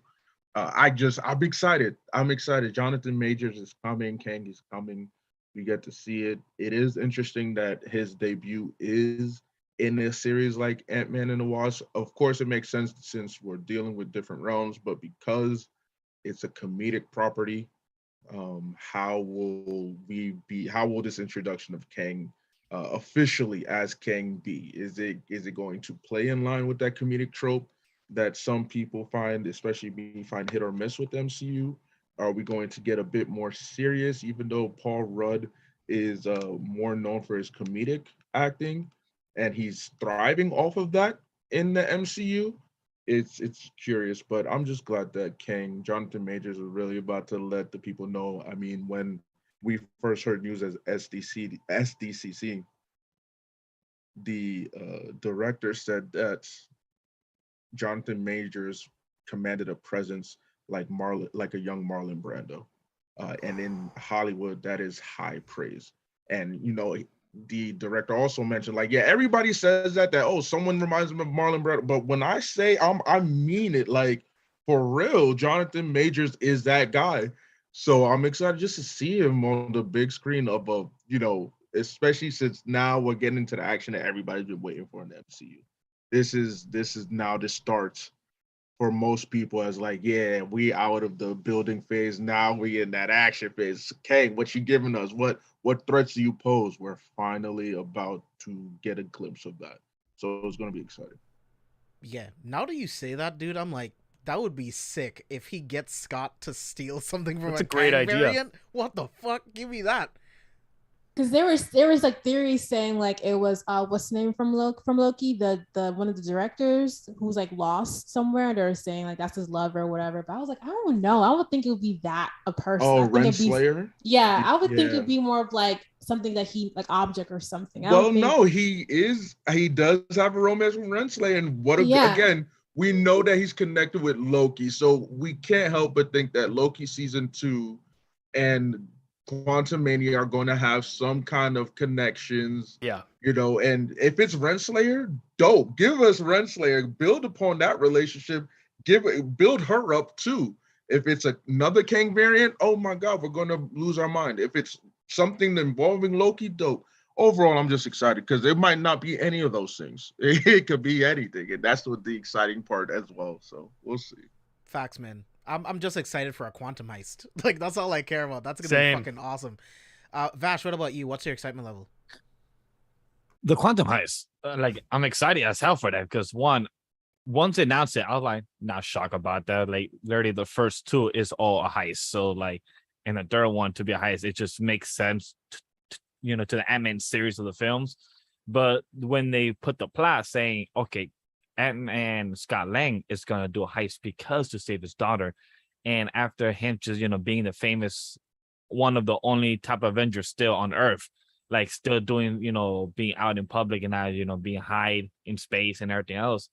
So for him to be brought back, I wonder if he's gonna ask his partner, the Wasp, for help because that was his promise after the end of Ant-Man 2. Like they're gonna work together during the them being heroes. So I'm really curious to see how's that gonna go, and just to see his next type of upgrade for his suit, his costume, because he has gotten a lot of upgrades in the comics. But I'm curious to see, are we gonna show his engineer brain, or is our boy the first version of Ant-Man, I'm drawing blank, Hank Pym. Hank Pym, or is he gonna upgrade it more on his end? So I'm really curious to see how that gonna look. And I agree with Abe about the comedy side, but I'm curious to see how they're gonna find the balance for Kang because he is not really comedic. So I'm curious to see what's the balance for him and his character for this, because we're gonna have to see all different type of versions. So it's really curious to see, is this guy gonna be comedic or is he gonna be like a dark humor, more sarcastic type of person? So I'm really curious to see how his role is gonna be. And Yeah. real quick, I do want to make this point because people know me in comedy. I'm not going to be bothered if it's a comedic version of Kang because again, we're going to deal with so many different variants. They need to all be unique in some way. And if we get a more comedic leaning version in the Ant-Man, it's like, cool, I want to see that. Just the same way I don't really have a least favorite rendition of the Joker when it comes to live action and whatnot is the same way I'm going to feel about this. It's just we're going Good to point. see Good Jonathan point. Majors really show his acting chops for the most part during his time in the MCU. So give me all different versions. Give me a fucking goofy version. Give me a comedic version. Give me a serious one. Give me a boring. Give me all these different types because you get to have that flexibility. You get to lean back on that usage, and it's the only way you really get to, in my personal opinion, enjoy the character of Kang by just knowing like, yo, the one thing they all have in common is they're smart as shit and diabolical as fuck, but they all have their own unique quirks. We got to see that with the Lokis, and it was super fun. Now we get to see it with the Kangs. Please, just whatever. If it's a pure comedic version tip, I ain't gonna be mad at it as long as it's funny to me. It doesn't feel forced. If it's funny to me, I'm going to enjoy it, and it'll be top 5 probably. So I just want to make that clear. Yeah, this shit is going to be insane, dude. We're going to see so many different Kangs. Like you said, Jonathan Majors is really going to get to stretch his acting abilities because we've already seen him do He Who Remains, and I can't wait to see him do a really serious version of Kang. That's going to be lit. Vash, to answer your question, so Hope, Janet, Scott, and Hank are all in the quantum realm on this heist. So it's going to be a whole like family quantum heist. So you will get to see them all together. I do hope they get some new tech. I know Cassie's going to get her purple suit, so that's going to be It fire. looks like all the, at least from Andy Park's concept art that they gave out at SDCC, they all have new costumes. You're right. Yeah. Yes. And Can't wait plus, for that. I can't wait to see by the end of the film, our boy Luis give the whole recap again. I can't wait for our boy Michael Pena to be like, okay, so this is what happens. As far as we know, he's not in it. I know, but I hope by the end of the For film, now. we just find like a post credit or something like for him, like his stories, his recaps are one of the best things out of the MCU. Like it's just the way he delivers it in a comedy, but also story. It's just great for it. Facts. Chris, what's your excitement level? Dude, I can't believe that the third Ant-Man and Wasp film is going to be one of the most important movies in the multiverse saga. It's going to be like how important Civil War was. You know, like this is a movie you're going to have to see to understand like the current state of things by the time we get to Avengers: The Kang Dynasty, you know? But I'm so here for it. The movie sounds like a lot of fun. As we mentioned, the quantum heist, seeing Jonathan Majors, like Abe mentioned, possibly in multiple roles would be really cool. But honestly, everything that I've seen from him as just the one Kang in this movie, he sounds intimidating as fuck. There's a great scene from the footage they've shown at SDCC and D23 of Scott Lang telling Kang that he is an Avenger. And then Kang responds by saying, "Have I killed you before?" So that alone, I think, speaks to how intimidating he's going to be. Bill Murray's going to be in the MCU finally. I'm so excited about that. I forgot. We're getting a live right? action. We're getting a live action MODOK. Yeah. It's going to be fun. Wow. And I think Jonathan Majors is going to be intimidating at the same time. So I'm not really worried about the comedic balance and the tone that the first two films have struck. I think Peyton Reed's going to be able to pull it off and deliver something really cool. I still can't. And Abe, stop I hope laughing. there are multiple Kangs in this movie. That Dude, idea oh my is God. awesome. It'd be fucking lit. I mean, it works. You don't even have to flesh it out. You already showed us what it would look like in Loki. So we know you can pull it off. And with something like Kang, oh my God, it only further sets up the eventual multiversal war we are going to get, Yes, sir. secret wars. So we know it doesn't make sense to not at least tease at the other variants. And while we have about 2 years with hella projects in between to do that, why not this movie? Again, I was surprised as you that you're making Ant-Man the series that people don't really highly talk about and praise. Yeah. People either like it or it's cool, it's whatever. You're basically making this the pivotal, the keystone of this new saga. Yeah. That's a bold move. Then let's see if it pays off. And I'm willing to gamble it's about to pay off. So I'm super, super fucking excited. Dude, I'll double down on what you brought up. I would love to see them, hear me out, like have one Kang throughout the movie. We get to see like what kind of threat he is. And then a variant shows up, fucking kills that him. one. I think that would be insane, dude. That'd be crazy. Oh my God. Yes, chaotic. Especially if it's the case of like, all right, the King that we're dealing with, is this such an intimidating factor? And then you have someone else come out who's not it doesn't seem that intimidating, but it's just like, wait, what you did is actually scary as shit. Hold on. We thought this was his like final form. Are you mean to tell me there's something worse than this? Like we go have to watch out for the non-intimidating ones. The goofy one might be the most dangerous. Please. Battle of Wigs. I would love that. I would love Same. that. That would be a twist. Look, I just wanted Jonathan Majors kick some ass because when we saw that screenshot or leak of how big this dude is, with like just him getting dressed, and I'm like, bro, he about to whip some Avengers ass out here. Because he getting for that Creed movie, so he probably transfer that over to He's Avengers. fucking He huge. get involved. Yeah, I can't wait. Spicy, what about you? What's your excitement level? Oh, I already said it. Oh, you already went? but- Okay, cool. Yeah. You're good. All right.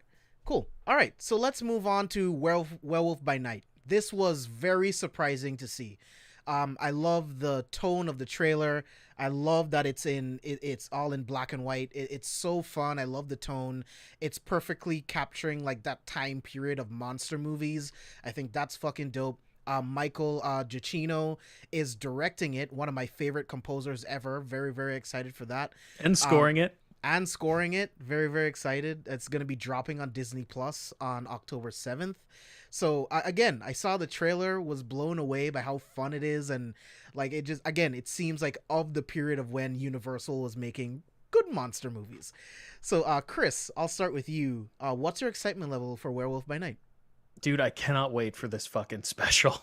We've been getting news about this special for over a year, and Marvel has held off and held off and held off about giving us anything official.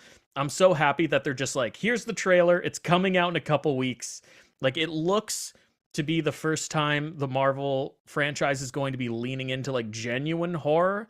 You know, we've got a little bit of horror elements in Moon Knight, and Age of Ultron has a little bit of horror in it, but this is like true horror. Abe and I were talking in our group chat off mic as to how far the Marvel filter was going to go in this special. Hopefully they don't pull back too much from the trailer. It looks like, you know, people are getting limbs ripped off and there's a ton of blood and stuff. So I think it's just going to be a fun horror Marvel project for the Halloween season. Man-Thing is going to be in it. He looks awesome. He looks exactly like he does in the comic books from the brief Really glimpse does. that we got in the trailer. So yeah, this is going to be a blast. Fun, Agreed. campy horror. It's going to be excellent. Yeah, Spicy. Yeah, I mean, you know, Multiverse of Madness is a very horror-driven movie. True, so true. I loved every second of it. And that score had a very, you know, like same traditional feel with like the score, Dracula, all that. So having Werewolf, this special come out, I'm excited. I'm not really familiar with this, but I love the whole, like, I guess, direction of it. I think for me, I'm loving Marvel's exploration with like monsters, with their direction with, you know, in Shang-Chi, the dragons, and just like different exploration of monsters that kind of leaves me like wondering what they're building up to. You know, I've been reading a lot of Midnight Sun stuff, lore, so, you know, it's looking very like, you know, like, you know what I'm saying? So I don't know, like Kaiju maybe coming in, I don't know, but I'm really excited to see how they kind of play around with the horror element and monsters that we're about to be getting soon, with all of these vampires and elements that we're getting with Blade coming in. So I'm really excited. It's so crazy we're at a point now where the same universe that had the Iron Man from 2008 now has a werewolf in it. Yeah. Like, who would Yes. have thought we would have reached this stage? Yeah, man, I'm so excited. Abe, what about you? Y'all know I love my horror shit, and as Chris had mentioned, we were talking to group chat. I'm super scared that when this drops, it's gonna be a campy horror comedy sketch type of project, and that's going to kind of piss me off because I want, it's October, please. I'm in the mood. Give me something, especially since the connection to Midnight Suns, the connection to fucking Blade, of all things, possibility of a cameo of vampires. That we are setting up the occult shit of the MCU. Please, Yup. please don't make it. Don't. Especially the reason why I feel that way is because the last few projects we've gotten, especially this year, have been more comedic leaning when it comes to Phase 4. Even though with Black Panther ending it all, Black Panther is going to be a happy movie, but a happy movie in the sense of we're getting closure, since we will have the moment, the funeral procession, and that moment of honoring Chadwick Boseman and T'Challa.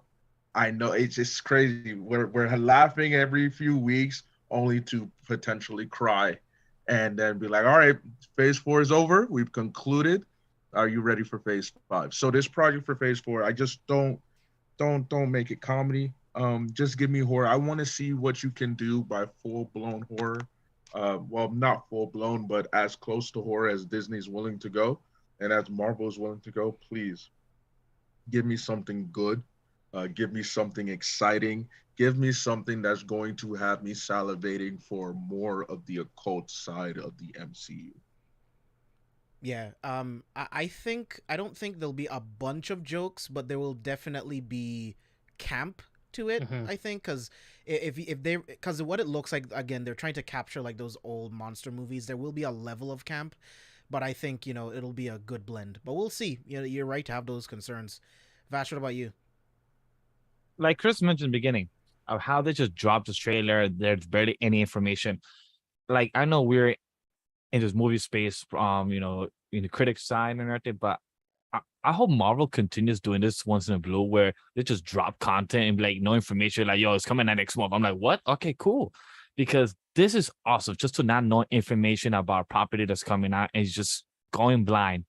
Because like in the chat, it just said, our boy Moon Knight was introduced in World by Night in the comics as well. Like stuff like this that could be Easter eggs in the show, and it's an hour special. Does that mean 8 minutes credits, 20 minutes credits? Who the hell knows? It's an hour special, so we're gonna find out. Yes, I like to throw shade on Marvel of how long their credits be, but you gotta give respect to the people that work there. But I'm hella excited. Am I worried about the campiness? Yes, but am I? Like James always like to say, I'm very optimistic. So I like to be hopeful that this is a black and white, will stay black and white throughout the whole hour special. I hope yes, because black and white has faded out throughout the years that a lot of directors don't like to use it. Zack Snyder did, and it looks amazing. So I hope for this black and white of what Marvel's doing for this old school type of monster feel. Michael Giacchino said in an interview, he said, "Don't adjust your televisions. It's supposed to be black and white." Oh, thank God! That's so I'm amazing hoping to hear the whole that. thing's gonna be, like you said, in black and white. Yeah. So it would ruin it for me if they changed out of black and white, honestly. And my thing is this? I'm curious. Like I'm thinking, like, is this special gonna tie into like the phases? Like, is gonna be like if like they're making it campy on purpose? Like, do you think like someone's They have not watching gave it no and then concrete they're like, information. I know, but I think it'd be funny if it's like Blade showing this film to what's his name, the end of Eternals, kind of showing him like what's really happening out here. Like, do you really want to touch that story? Because this is what you're dealing with, type thing. That's just wishful thinking on my part, but it's just like it's so like campy on purpose towards like this has to be like. I think they'll say it's just a universe within the multiverse. I think. Okay. I love that. Look, Svezi, it's not worth thinking because I'm on the same boat as well. Because I hope we see Dracula, because technically Dracula is part of the MCU. He's part of the comics. That'd be so hopefully, fun. To actually see a character played by him, and if it's like James just said, if it's a different universe, it's a different actor that we probably will never see again, or a different version. But my hope is we see Dracula, we see Frankenstein, we see our monster characters, we see the show. I'm hoping that we see is either the Midnight Suns or the Howling Commandos, stuff like that is what I hope to see in the show. Would it actually exceed to my expectation, or would just be as good as what we would like? So overall, I'm happy for it. I'm happy that we got no information, and I totally forgot that we've been getting bits and pieces of information over the year, because once this dropped in D23, I'm like, what the hell? Never heard about this show, which is a good thing for me, because at the end of the day, next one when it drops, I'm like, I'm going in blind, and I feel like I'll give a better review or better rating or whatever the case is, because just knowing no information in a world that's all about information is really kind of shocking to feel. So I'm very happy about that. Yeah, it's a nice feeling when you can actually go into something completely blind and then just like take it in for what it is, because trailers are meant to sell. They don't always properly like portray the movie or I hate them. The series you're actually gonna get. So let's move on to Secret Invasion. I was absolutely blown away by this trailer. Feige was on stage and he talked about he was on stage with Don Cheadle, and they talked about the fact that Secret Invasion is going to be heavily inspired by the comic book itself. So within the MCU rules, of course, they're going to get as close to Secret Invasion as they can. And for me, that's incredible. I love Secret Invasion, knowing that there's a faction of Skrulls literally replacing people in positions of power on Earth is incredible. This is literally what Nick Fury does. This is a spy game. This is what he does. Can't wait for this. The first episode is going to drop in 2023. We got our first look at Emilia Clarke in the trailer. We got our first look at Don Cheadle, Olivia Colman. That's supposed to be playing like an old colleague of Nick Fury. So that's going to be dope. Chris, I'm going to toss it to you first, because you mentioned something in our group chat yesterday, something that I thought of too as soon as I saw the Secret Invasion trailer. Why don't you tell the people what your theory is about Nick Fury? Yeah, after watching the trailer and hearing Marie Hill say that she's been trying to contact Nick Fury for years and he's never bothered to return to Earth, I was telling everyone in our group chat that I think it might be very likely that we haven't seen the real Nick Fury since Winter Soldier, and that it's been Talos in every appearance of Nick Fury since then, mostly because in Captain Marvel, they had a very weird line about how Nick Fury can't eat toast that's been cut diagonally. And in Nick Fury's first appearance after the Winter Soldier, Age of Ultron, he eats a piece of toast that's been cut diagonally. So it's possible that they might retcon that very insignificant thing into Talos being the Nick Fury that gathered the Avengers to defeat Ultron, and every subsequent appearance as well. I also think it's likely that Nick Fury didn't get dusted during the blip. I think that was probably Talos disguised as Nick Fury that got blipped out of existence while Fury was still in space with the other Skrulls. So I can't wait to see this show. I'm super intrigued to see who's a Skrull and who isn't. I love that the MCU has made the Skrull culture more complex, because in the comics, they're all villains, you know, but at least in the MCU, we have good Skrulls like Talos, and then a radical faction of Skrulls that are invading Earth. I think that that's a great way to make that species more interesting. But yeah, this is going to be a really cool show. I can't wait for it. I want to give props to Chris, because when he said this in the group chat, it blew my mind. I was like, please go on, because I really want to know more about this theory, because I never thought in a million years I would hear a theory about just because an actor ate a different toast in a different style. I'm like, hold up, that's just wow. Okay, interesting. It's To be crazy, fair- dude. Like Chris Sorry, and the toast thing has... James, go. No, go ahead. for Go it. ahead. Go ahead. Go ahead. I was just going to say, you know, people started to question the toast thing when Captain Marvel came out. When Fury said that, they were like, man, I don't know if that was the real Nick Fury, but we kind of like left it there. And now I think Marvel probably caught wind of that. You know, they do this all the time. They hear what fans are talking about. They go, oh, that's kind of a great idea. Let's integrate that somehow. You know, just like when Kevin Feige said the little boy in Iron Man 2 is Peter Parker. Right. Like True. that's something that the fans said that he integrated into his universe, you know, as a fun retcon. So my theory isn't wholly original. You know, there have been parts of it that have been floating around since Captain Marvel came out. But I think it's a really cool way to retcon something, like I said, that was seemingly insignificant. James, you were going to say? No, I was just gonna say, like, it just makes perfect sense, right? And like when you said it, I was like, we're right fucking here, man, because that's the same thing that I thought. So since Captain Marvel came out, I've been looking at every character, watching in all of these movies, thinking when someone could have been replaced. Yeah. And going through the movies again, I remembered that line. And you have to remember, Captain Marvel came out after Age of Ultron. So Right. I think this is something that they consciously did. Because, like, that's a very distinct thing that he mentions. And Yeah. it's something that we've seen him do on screen. So going back through it, I was like, holy shit. Ever since Winter Soldier, he's been building S.H.I.E.L.D. in space. It's been Talos the whole time. We're building Sword. Yeah, Sword. What did I was gonna Shield? say. I was gonna say sword. Yeah. Sorry, Yeah. yeah, I meant Shield. But I think it's been him the whole time, because since Shield fell, he knows that an organization like that is needed. So he was building another thing, and it's Man, like you just added another layer that makes total sense. yeah, dude, it just fits so perfectly. So when you said it, I was like, yeah, so I'm not fucking crazy. That it makes perfect It sense, because does- that was on purpose, dude. Again, Captain Marvel came out after. That was on purpose. And I mean, I don't think they thought about it this cleverly, but it's just like Fury almost felt differently too in Age of Ultron. He also felt differently in Far From Home before we found out that it was actually Talos. So it's just like all of these different things. It's like, well, who else was fucking replaced? How long was Maria Hill replaced? Was the real Maria Hill ever actually working for the CIA, or was it Talos' wife? We don't know. True. We have no idea. So I've been thinking about this forever.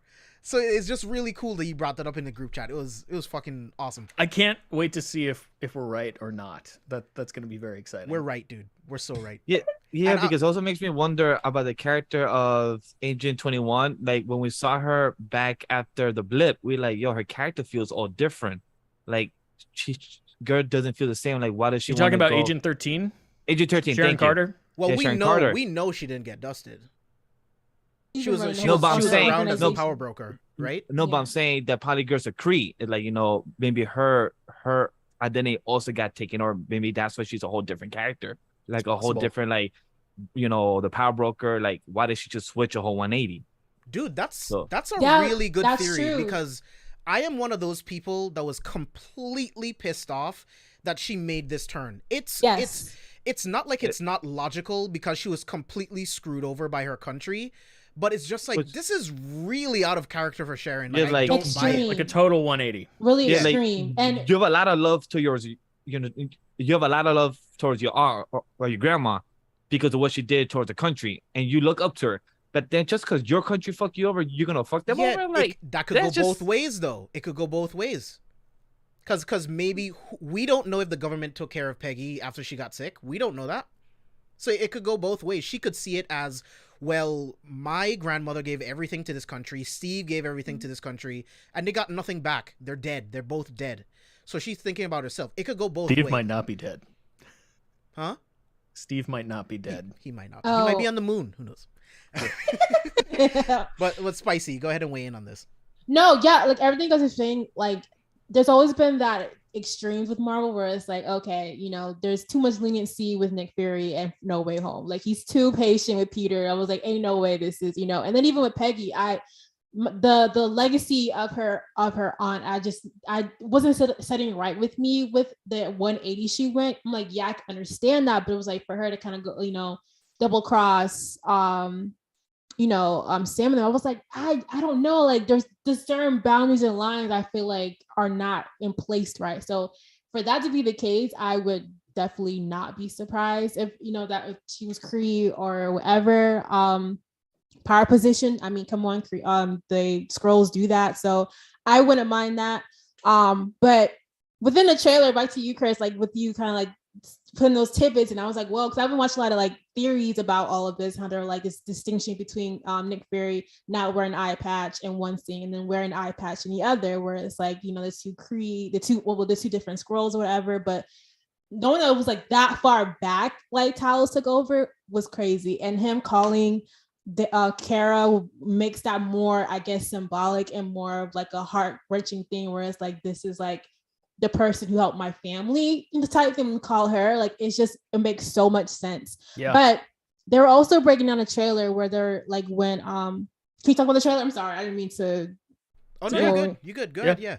So they were talking about in the trailer where I forget Asian, so like what's his name, walks in, and it's like Kree, and it's a guy from Bridgerton, and like all of them turn into like the same actor. Yeah. And they're breaking it down with the art museum gallery was going on, where it's like the founding like fathers type things, and they're also inferring that like those presidents were also Skrull, and also saying how they're all like revolutionary fighters, stuff like that. So I was like, yo, I love that, like symbolism, all of that. But I'm really excited to see this be like a very like mindy games. I love that we're going with Nick Fury's perspective, because he's the most cynical one, I feel like. So it's going to be very much like he knows what does he know that we don't, or what do you catch we don't catch, because like the comics were very much like that. So I'm really excited for Secret Invasion. Hell yeah, man. There's, Abe, weigh there's in on one this. theory. Sorry, continue. Now I want to give Abe a shot because he didn't get Me to too. weigh in on this yet. We've been nerding out a little bit. Would a real Nick Fury please stand up? Look, Who this that? is going to be quite the, honestly, a political thriller esque show. For a while, when Chris had mentioned that, I don't know why, but I always felt that we haven't been dealing with the real Nick Fury for a while. I have no idea why it's headcanon. I don't know whether I've fantasized that. Yeah, no, he's been MIA for a while. That's just been someone else, or is my excitement for the inevitable to come is just accepting any and all theories that this is not the real one. And be like, yeah, I'm cool with it. Let's just I'm not arguing against it. But the fun that we will have with this show, just the questioning that we will be having when it comes to everything we thought we knew. Like, when did this switch happen? Which hero hasn't been who we thought they were? We're going to have so much fun, and it's going to make us go back and look at some of the previous projects with a different set of eyes. And that one I'm excited about, because when a project can force you to go back and review and maybe change your thinking or further clarify something, it makes it that much more exciting, because it's important. This show is going to be valuable for the entire, not only multiversal saga, but for all of the MCU from the beginning. Because I strongly feel there will be something in this series that will be like, yeah, you remember back in that one film, like, let me just throw a shot in Thor, like Thor. You remember those people you met in Thor? Yeah, they weren't who you thought you were. Wishful thinking on Abe's part. Yeah, I mean, like, not that they'll revitalize. I'm about to say, Abe is very maybe, optimistic in this part. Maybe make me reconsider my feelings towards the Thor franchise, but I just needed to think of a name, and Thor just came to mind. But I'm super excited, and again, just Samuel Jackson is a great actor. Yes. When given the opportunity to act well. I say that because there was a Saw project that he was in that I felt was terrible, and it wasn't his fault. It was the fact that that project did. That's why I didn't even bother naming it. That project didn't need to ever exist, and they shamed Samuel Jackson. But this is the show where you guys are about to remember who the fuck Samuel Jackson is. Mainly because we also don't get to enjoy him a lot in the MCU. And remember when he complained about that years ago. And I agreed with him. It's like, yo, he's fucking Nick Fury, the director of S.H.I.E.L.D. Why the fuck aren't we getting him involved in some of these topics that concern him, that he should be concerned about? Now we will. A whole series that he is the lead actor. Samuel Jackson, I'm ready. I'm ready for you to be on my TV screen. I'm ready to watch you week to week, whatever we're going to get. And I can't wait for the real Nick Fury to be like, yeah, so while y'all was fraternizing, like, yo, the fact you went to Don Cheadle said, how much you trust your security detail? Don Cheadle knows, though. They're saying that he knows about Skrull. It's very possible, especially depending on his relationship with Captain Marvel, because I know in the comics that they were romantically involved. Yeah. I know people have hinted that, they might be involved in MCU. That's not going to happen. He's going to, maybe not. He's going to know something, right? I'm just really excited for this. I guess I'm just excited to get back to serious MCU shit again. I've enjoyed, overall, I will say I've enjoyed this comedic trend. I've enjoyed She-Hulk. I'm enjoying the hell out of She-Hulk. It's been fun. And all those people who are upset, sucks to suck, find something else to enjoy. But I'm also looking forward to my more serious shit. Not my big action shit that we got in the early phases that everybody's finding.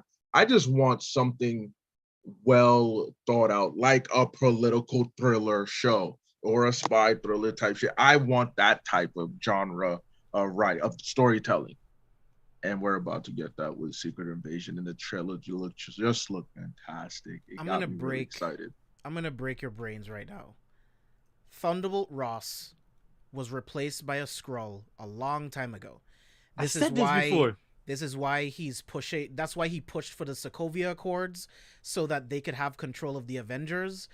In Wakanda Forever, when we're going to talk about that, world leaders are trying to get their hands on vibranium. They're all fucking Skrulls, and the Skrulls want vibranium. Mic drop. I'm with it. And that's why Nick Fury's making swords, so he can, bro. That's how you bring in the mutants, because like that's what sword deals with, all the world order shit, bro. Are you fucking Preach. That and also Nick Fury went to space because no government has any ownership to space. Yeah, so that's what sword is created. Chris. Yeah. So it's perfect because one of my favorite lines from Tony Stark, he said to Captain America, that you think Fury's hiding something. He's a spy, Captain. He's a spy. His secrets have secrets. So knowing that Nick Fury is the director of Shield at the time, he's a man that knows all secrets of everything. Like, it makes sense that we don't know when he got switched or what he knows. And I love what Abe said, is because every time when Nick Fury pop up on screen, it was one of my favorite moments, because small lines, quick snips, and he knows how to put that gravitas towards the lines. But I wish we always had like a TV series. We could have had it from Agents of S.H.I.E.L.D., but they didn't know what the fuck they were doing with that. I love that show. It could have been great, but we could have had a lot more than just Agent Coulson. And we actually had in the delve of the Agents of S.H.I.E.L.D., like the agents aspect with the secrets aspect of Sword, we could have had a lot more of that. So I'm glad for Secret Invasion, and I can't wait to see what we delve into that, because they could just literally do a lot with it. The one thing I have my biggest fear of this show is the marketing, because they could spoil a lot with the trailers and teasers, and they're every once a week, showing the promo clips for every episode. That's what I'm afraid of, because they know that we'll watch it, but they want to market to the other people that might not watch it or care for it because it's on Disney Plus. That's my fear for this show. Super random, or not really. Who the fuck's the president right now? It's not Don Cheeto, is it? No, definitely not. Because I don't know who because the last time we saw the president was in Iron Man 3. That's what the last time we saw President Ellis, and then we heard him after that. But it's been years since then. That's more than 2 terms.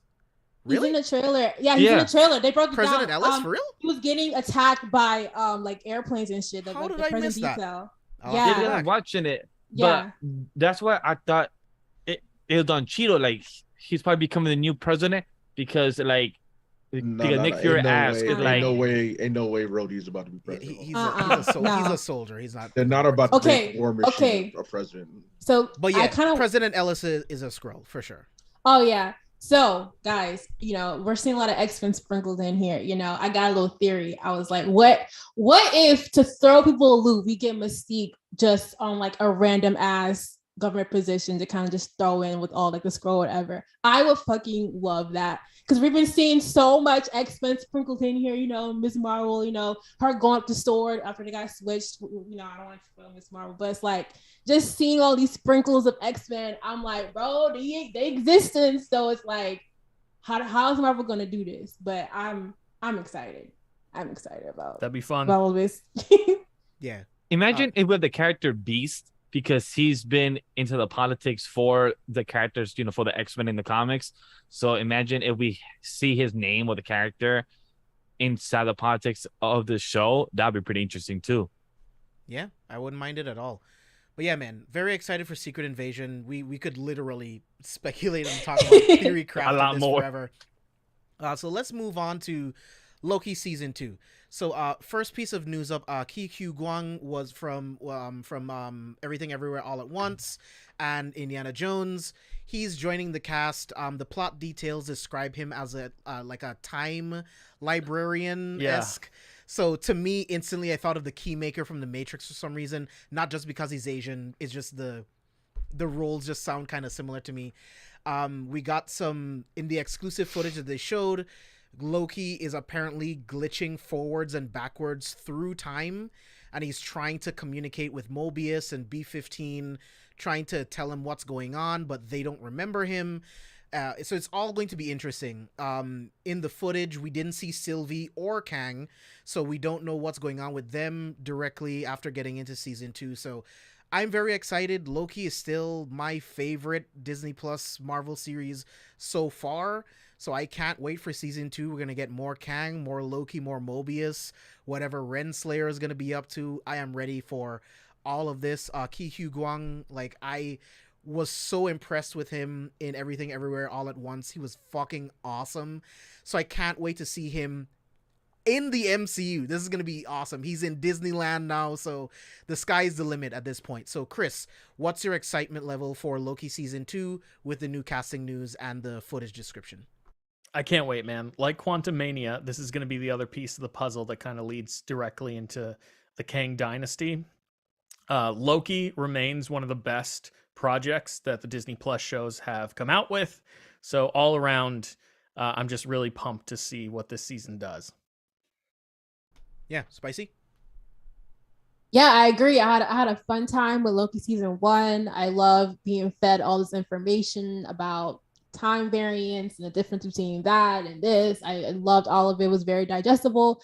And I'm excited to see where this new season goes. And now that no one remembers Loki, and just and I know we're getting more variants they're saying, so I'm really excited to see who pops up. I think we'll finally get King Loki this time because there was footage shot, you know what I mean? So I think hopefully this time we'll actually get to see that super arrogant King Loki, because it'll help our Loki realize what he could have become as like, oh God, not that. Abe, what's your excitement level for Loki season 2 and the casting news? For all those who have been following Careful for Spoilers since, honestly, me and Steve joined the team with Loki, wasn't it? That was when we were first appeared on this Yes, platform. you did. Shit. Yes, you did. Look, y'all saw how excited and enthusiastic I was about.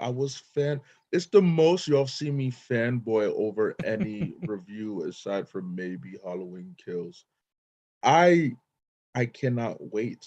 I literally cannot wait for Loki season 2. Loki season 1 gave me everything I wanted, not only as a fan of the character Loki and Tom Hiddleston, but also just as a comic book nerd. Just all the little Easter eggs we got, all the possible plot points. I remember the Lamentus episode. I was like, oh my God, we are going to deal with the Phalanx possibly. We're going to deal with all of this. Annihilus is coming. The X-Men. We have to get X-Men. I was nerding the fuck out during season 1. What the hell do you guys think I'm going to do during season 2? This is what I'm waiting for. Season 1 gave us such a great look into the retconning of Loki, the character, by using a mirror version of himself in Sylvie. What are you going to give me in season 2 that's going to top that? I cannot wait. I look forward. The first trailers that we'll see in a few months gonna get me excited. When we get to review that episode, that series, I'm gonna lose my mind. So my excitement level is beyond the fucking roof. Vash? I'm excited. Loki is my favorite current top one of the Marvel TV shows, and it was one of my favorite times. Theory crafting every week, and it's not like you're doing WandaVision. It's just saying every single week, saying it's Mephisto. It has to be Mephisto. This point's Mephisto. That point's Mephisto. But this with Loki, it's just more easier, more fun. And for Loki season 2 to be after Ant-Man 3, Quantumania, it just brings more realm. And the following year will be Kang or Avengers 5, Avengers 6. So to see what's going to happen and what's going to connect to those next films and next properties, it just makes it more very fascinating. Oh, what are the possibilities for this series? And I can't wait to see what other characters do get introduced. Maybe other timeline. Maybe I'm hoping, because we're gonna see Thor's brother or Loki's other brother, right, in this season 2. I haven't heard anything. I recall seeing that somewhere in the interweb. So if that is true, I hope to see what other storylines we'll be seeing that we haven't yet seen. Cool. Yeah, very excited for Loki season 2.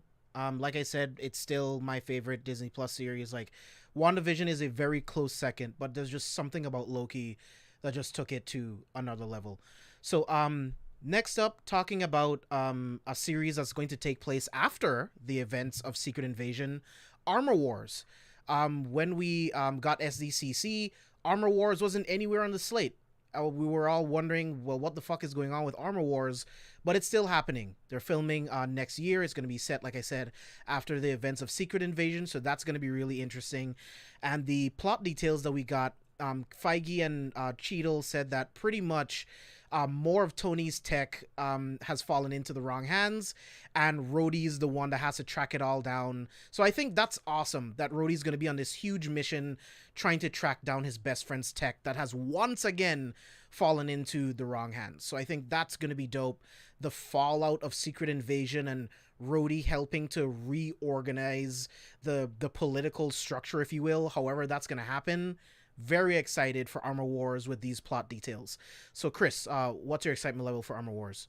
I'm incredibly excited. You know, it's Don Cheadle is fucking fantastic. So to see him lead an MCU show, I love the character of Rhodey. I can't wait to see what they do with the War Machine suit, how they update it. It's going to be awesome. My one hope is that in Secret Invasion, Rhodey is not a Skrull. Please do not make Rhodey a Skrull. Please, let Don God, Cheadle no. just be Rhodey, okay? We'll see what happens. But I love that for the first time with the shows, we're getting two shows that tie directly into one another.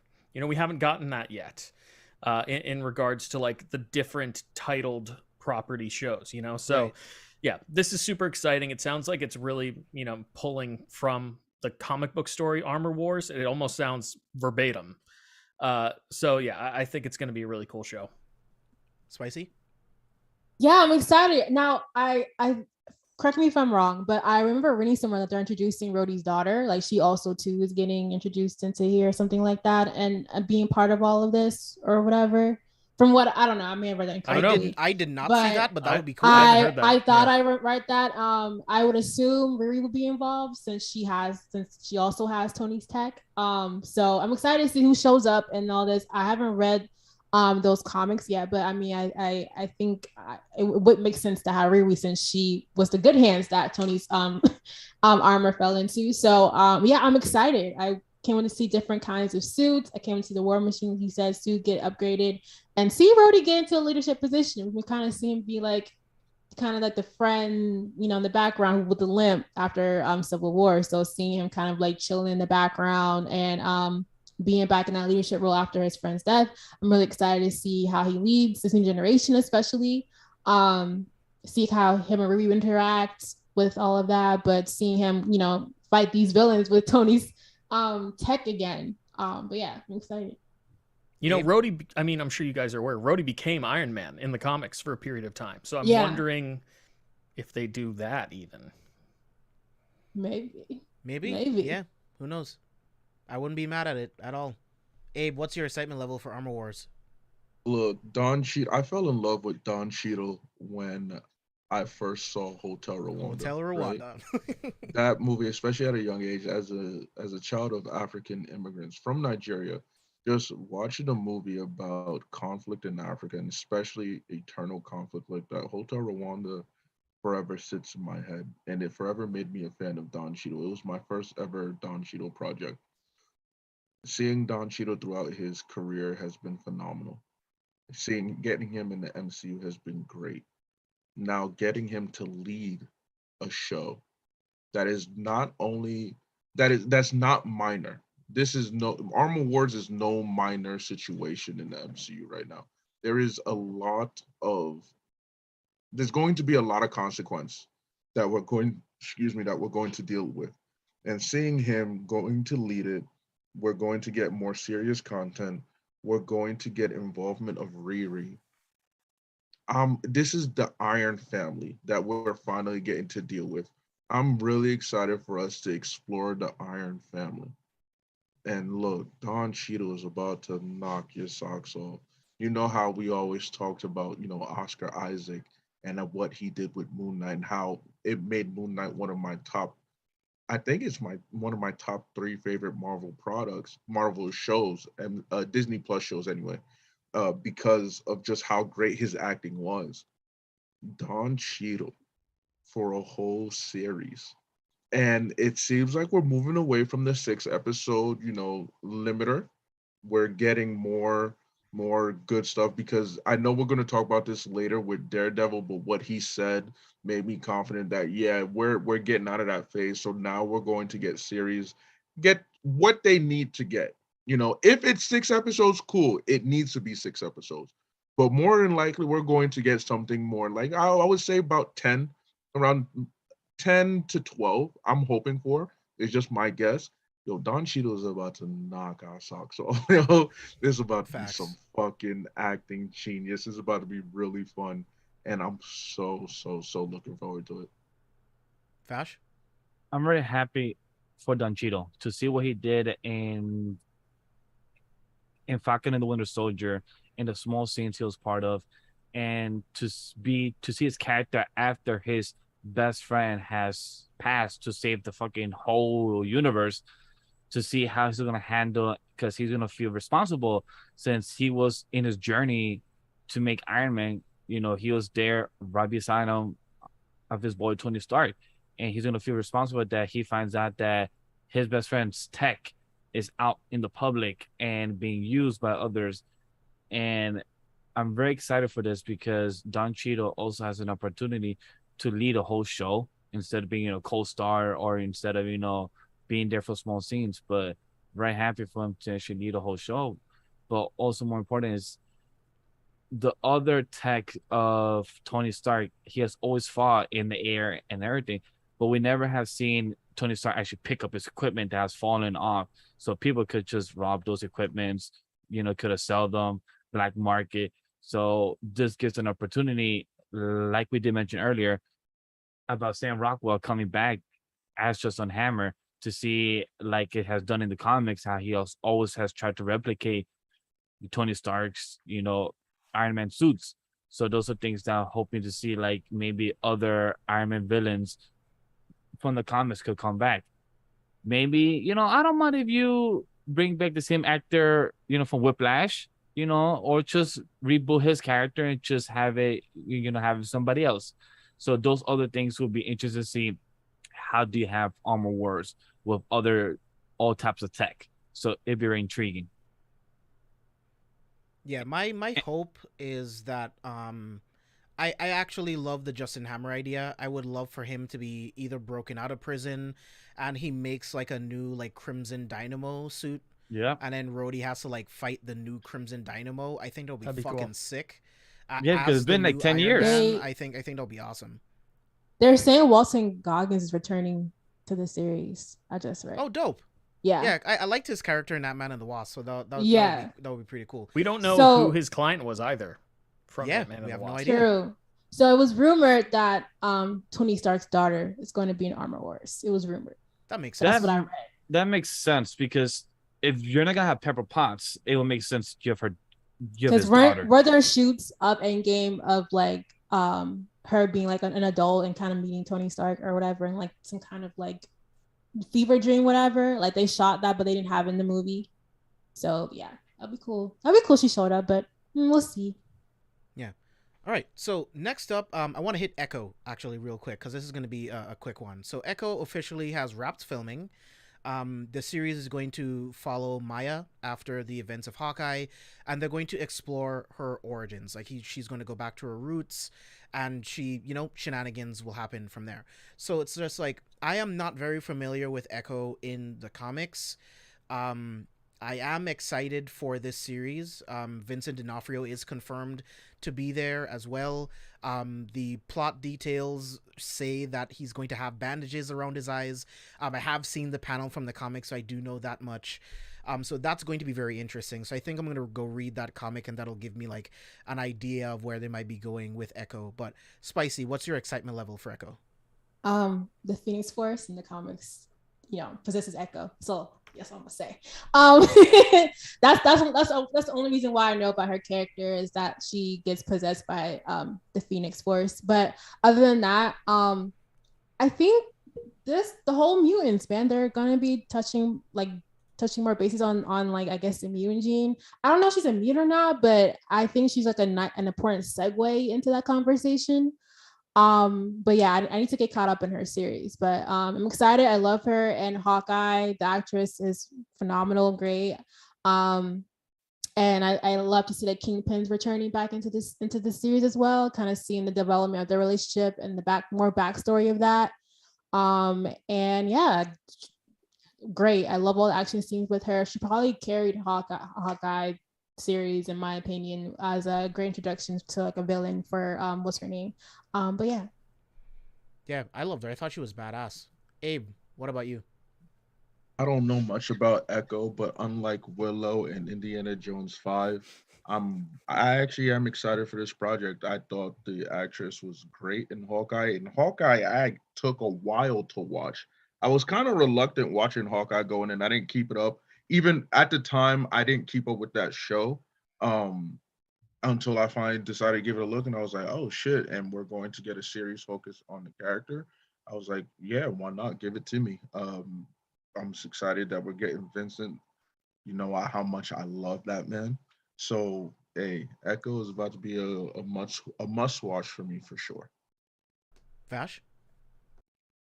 I'm excited for Echo, even though I don't know much about her character from the comics. Like, I did know about what Spicy brought up. Like, that's the only thing I know about her character. She's a person that has involved, with Daredevil and everything else. But then that, I'm curious to see how is this going to intertwine with the Daredevil character and the Kingpin, and what is be involving, Luke Cage, other characters that they're trying to bring back slowly, and bring more something much bigger, more in the ground level, because all these shows have their more tech stuff, cosmic stuff, like all these shows, but with Echo and Daredevil are the only kind of shows right now in phase 4 and phase 5. I mean, phase 5, phase 6, there are only the type of ground level shows right now. So I'm curious to see what they're gonna do with these characters and how they're gonna bring the Kingpin back. And like, I just hope. I know we're gonna go into Daredevil in a few, but like, just bring Tom Holland's Spider-Man character in a small screen, because goddamn, like, he's literally part of the Manhattan lore. Like, just somehow intertwine. Like, just show him swinging. Just show like an old shot. Just put some type of VFX, so we know. Oh, my The dude is show right there. takes place in Oklahoma, so Oh, I don't I think just that's a Manhattan. possibility. Never mind, I missed that. Whew, over my head. I appreciate that, Chris. No problem. Let's I wish give the Peter same a thing though, break. Vash. Leave Peter alone. He's been through a lot. Let's explore other places now. He got time to heal. He's a him- single man. It's time to meet Black Cat. Oh my god. We'll see which way to go with that. Chris, did you go yet? On No, I Echo? didn't. Okay, what's your excitement level for Echo? I'm moderately excited. You guys mentioned that Vincent D'Onofrio is coming back, but you neglected to mention that Charlie Cox is also coming back for the show. So I didn't think he was coming back. We're getting Kingpin and Daredevil in the show, which is going to be a lot of fun. I think the most interesting thing I've heard about the show is that the majority of the cast had to learn ASL, which is super cool. I think we're going to get a lot of American Sign Language in the show, considering that Echo's a deaf character, and everyone around her, in order to speak to her, has to know American Sign Language. So I think that's great for that community to have a Marvel show directed toward them. Yeah, I think it'll be an interesting show to watch. Yeah.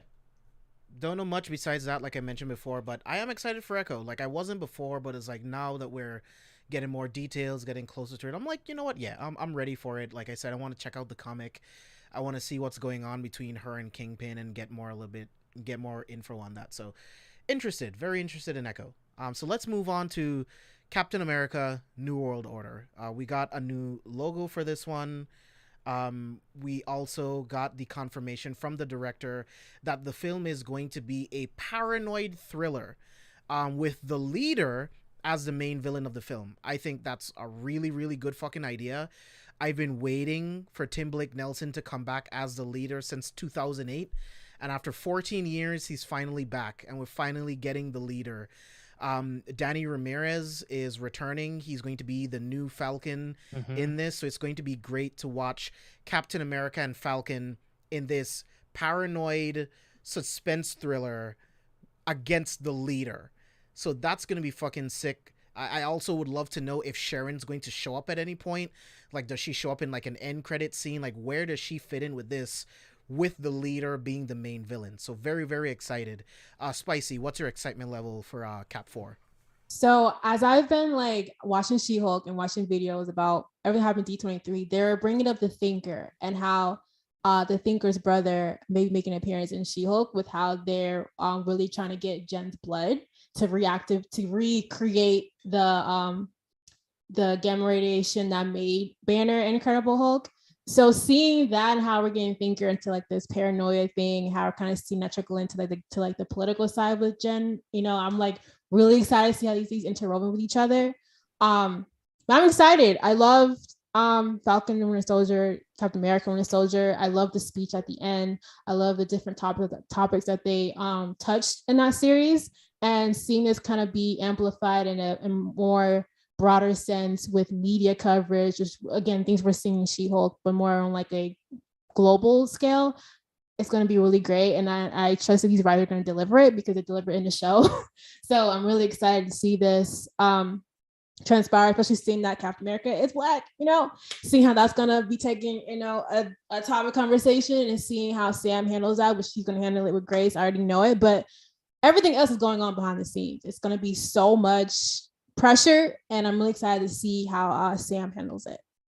Yeah, also excited for Carl Lubley to be back as Isaiah Bradley. Thinking that. He's definitely going to be like a mentor figure for Sam for sure as he navigates life trying to be a Black Captain. Because I sided with Isaiah. I'm sorry. I was like, oh, sorry, Sam. But yeah, I'm excited. They also revealed that Shira Haz is going to be playing Sabra, an Israeli superhero. That's going to be fucking interesting to see them bringing in heroes from outside of the US into the MCU here. We already got a little bit of that with Red Guardian, so that's cool that they're expanding it even more. Very, very excited for this, man. Chris, what's your excitement level for Cap 4?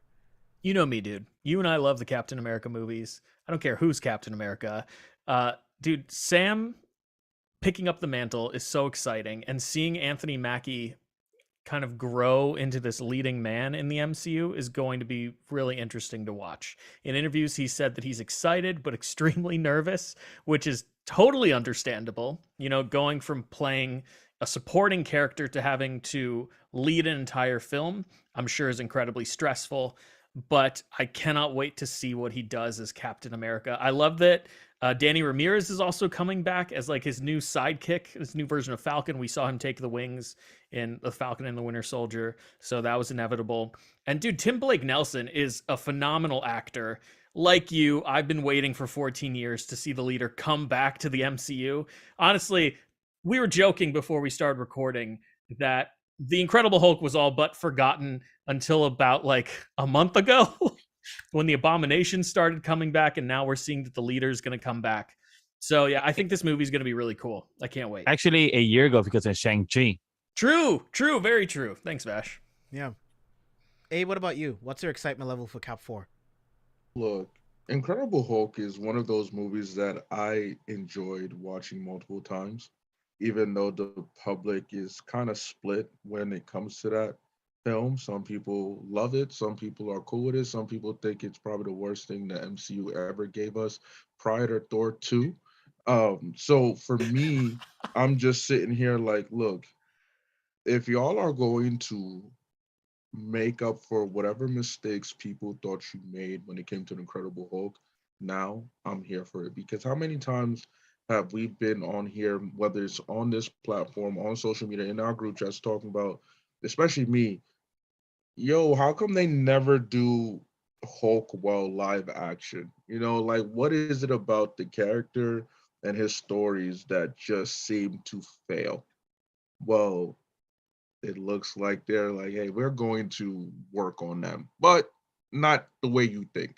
We're going to use other characters surrounding Hulk lore to kind of make up for whatever is fucking bothering you with the big green guy, right? Captain America 4 New World Order, when that title was announced at San Diego Comic-Con, I lost my shit because I was like, that title sounds sick as fuck. And the word that was said that had me, Winter Soldier is it's the top 3 MCU movie for me. When you describe a movie as a paranoid thriller, me, the Mad Prince, me, Prince Elawa, me, the Kang variant, me, Laburu himself. That's you sold me. You fucking sold me. Paranoid thriller? Oh yeah, bring it. I need that. Inject that shit into my fucking veins, please. I'm excited for the New World Order. Yeah, Vash. I'm thrilled. Once I saw that logo, I was like, oh, I love that logo. Like that logo it's just amazing. Like that's a logo I will actually buy the poster and just have it hang on my wall. Like Disney's posters are not always great. There's just a lot of plasters, just A just lot of bad floating Photoshop. heads. Yeah, a lot of floating heads. There's like out of their 37 films or properties, they'll probably only have 5 or 10 good actual posters, and that's sad to say. But when it comes to this logo, the design, I'm like, yo, yeah, I get a better wavy design logo. Like, yeah, I'm stepping your game. That's one. Two, Tim Blake coming back as the leader. I'm like, shit. Like people used to make fun of the Incredible Hulk for years ago, saying that it's part of the MCU, but not really. It's like your adopted cousin or your adopted, brother and sister that just is part of the family, but not really part of the family. It's like shit. Like, hey, you're part of the family, but not really. We don't like you, but We we have love you, I rights for you. guess. But to actually have him back, I'm like, shit, we have Abomination, we have these other characters, Thunderbolt runs that everyone's actually connected.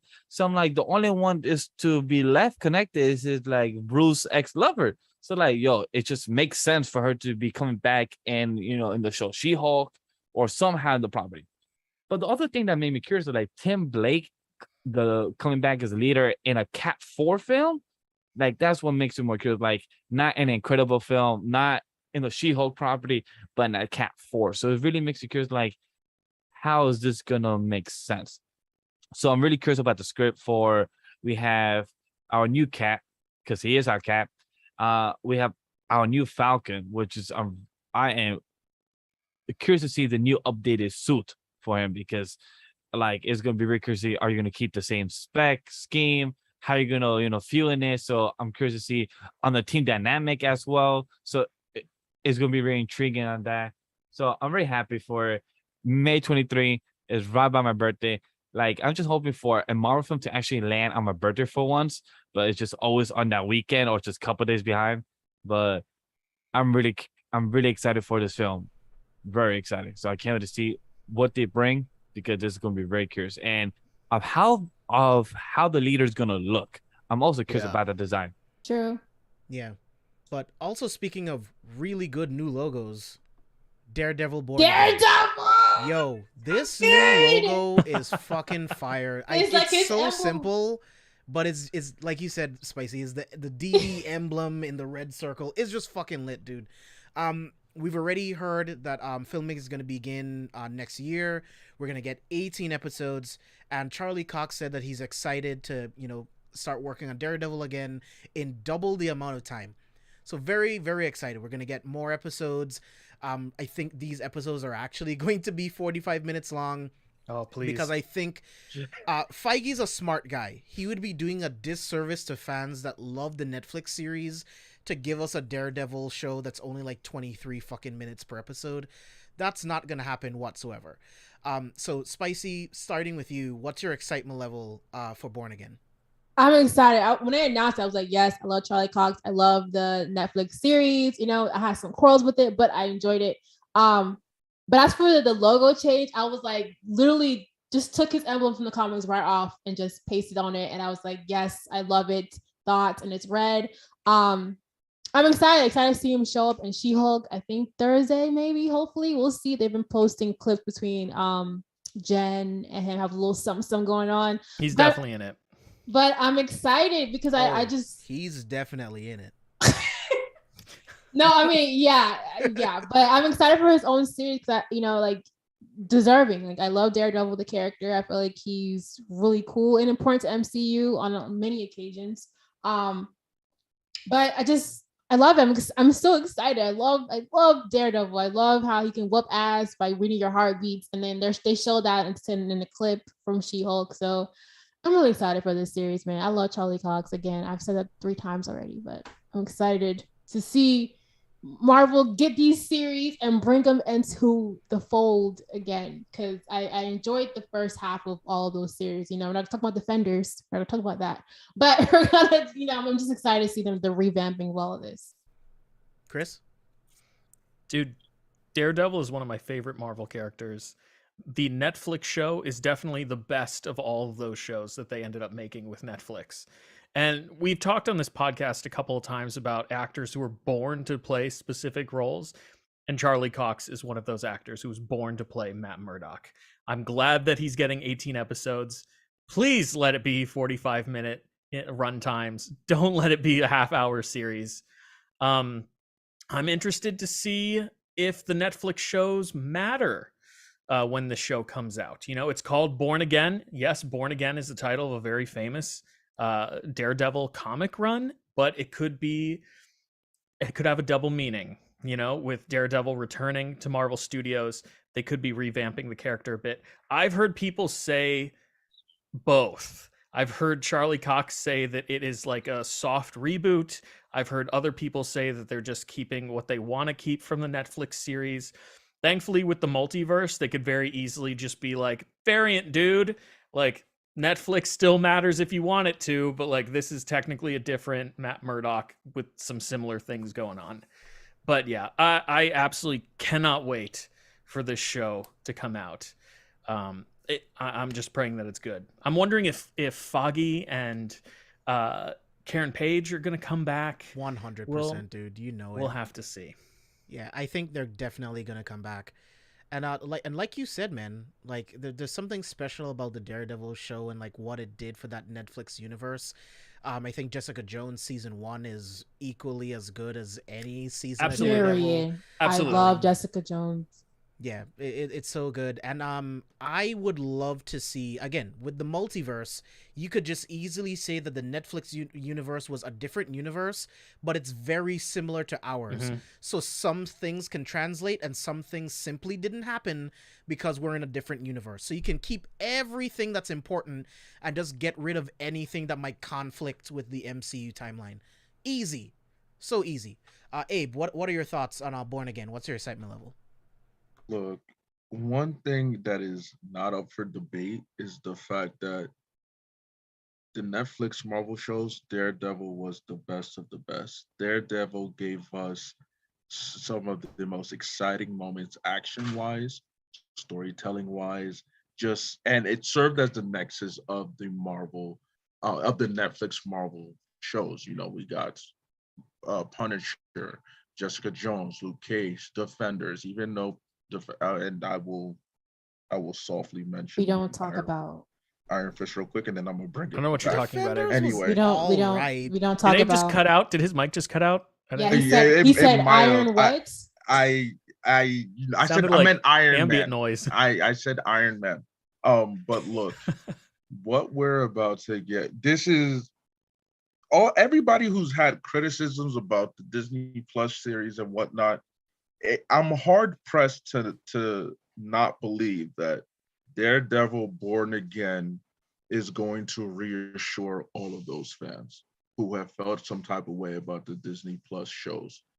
I feel like you can relax. Don't worry. The fact that this is 18 episodes, even Cox's statement, doubled the time. It makes me feel like, yeah, don't even. I'm not even concerned about them saying like, here, we're about to give you 18. 23-minute episodes. Now, I fully believe we're going to get the full 45 to an hour long. I really do. We're about to get some A1 storytelling, A1 character development, character growth. Even if it is a soft reboot, that's fine to fit. It's expected if you're going to fit it into the current MCU. I'm expecting some changes, but I'm still expecting Cox to give us that A1 acting that made us love the fucking Netflix shows. Even now, I have restarted my re-binge of that because I want to get ready. I want to remind myself of how great that show was. Season 1 was fire. The fight scenes were crazy. It was magnificent. We talked about, remember when we talked about Shang-Chi? I said we mentioned that was the best fight choreography in the MCU. But we also acknowledged that Daredevil, I believe so. I believe we also acknowledged that Daredevil gave us that good. We're about to get that good again. All right. We're about to get, I expect minimal complaints when that show drops. I expect all the critics to be like, oh, well, first of all, they won't own up to their own misgivings and whatnot. So accountability does not exist in this world, apparently. But I expect critics to be like, I told you that. They're already saying it. Yeah, y'all about to really know what peak MCU storytelling is when Daredevil comes in. All your shows, Miss Marvel, all that She-Hulk, it's about to bow down to the GOAT. You know what? In that we can agree. The GOAT, Daredevil, is coming back. Give me all of it. Give me all of it. I cannot wait. Dude, if this show airs weekly, people are going to be talking about Daredevil for months. Yeah, dude. Legit. Yes. It's Legit. going to own the conversation for months. It's At 18 least 4. weeks. People love vigilantes. I'm sorry, like people love vigilantes. You know, I love superheroes, but vigilantes get things done, and You're talking Daredevil about does one that. of the better ones. Yeah. And again, it's not even. I don't think it's just the vigilante. It's the fact that we got really good storytelling. Mhm. Like when you look back at the Daredevil show, you wanted to keep watching the next episode. You wanted to. You were glued. You were getting a real origin, real work Don't with the quote me. hand. Elektra. Don't quote Elektra. me, but season 2, episode 6, I believe that's the episode where Punisher has Matt like chained up on the roof of that building. That is one of the single greatest episodes of comic book television, period. When they're just having a conversation about They're like ideology. just talking Yes. about ideologies, bro. Yes. It is one of the Bleeding best out. episodes of comic book TV, fucking period. And I think what also has me more excited is that this is cementing itself in the MCU. So we know it's going to connect and act as a bridge to other stuff. And when you do that, you only make me more excited for what's to come. Because while we enjoyed the Netflix version, I call it Netflix version just because it debuted on Netflix. Did we not get excited for Jessica Jones? Did we not get excited for Luke Cage? Did we not get excited for did we not? What We was got that? excited And for it. that's it. Like Even if it turned out the way it did, we still got excited because Punisher, because of what Daredevil did. and they're Yo. doing that again. I love it. They're using this as a tie-in again. Boy, I'll we take eating. Iron Fist season 1 over Thor 3. What show, James? What was that?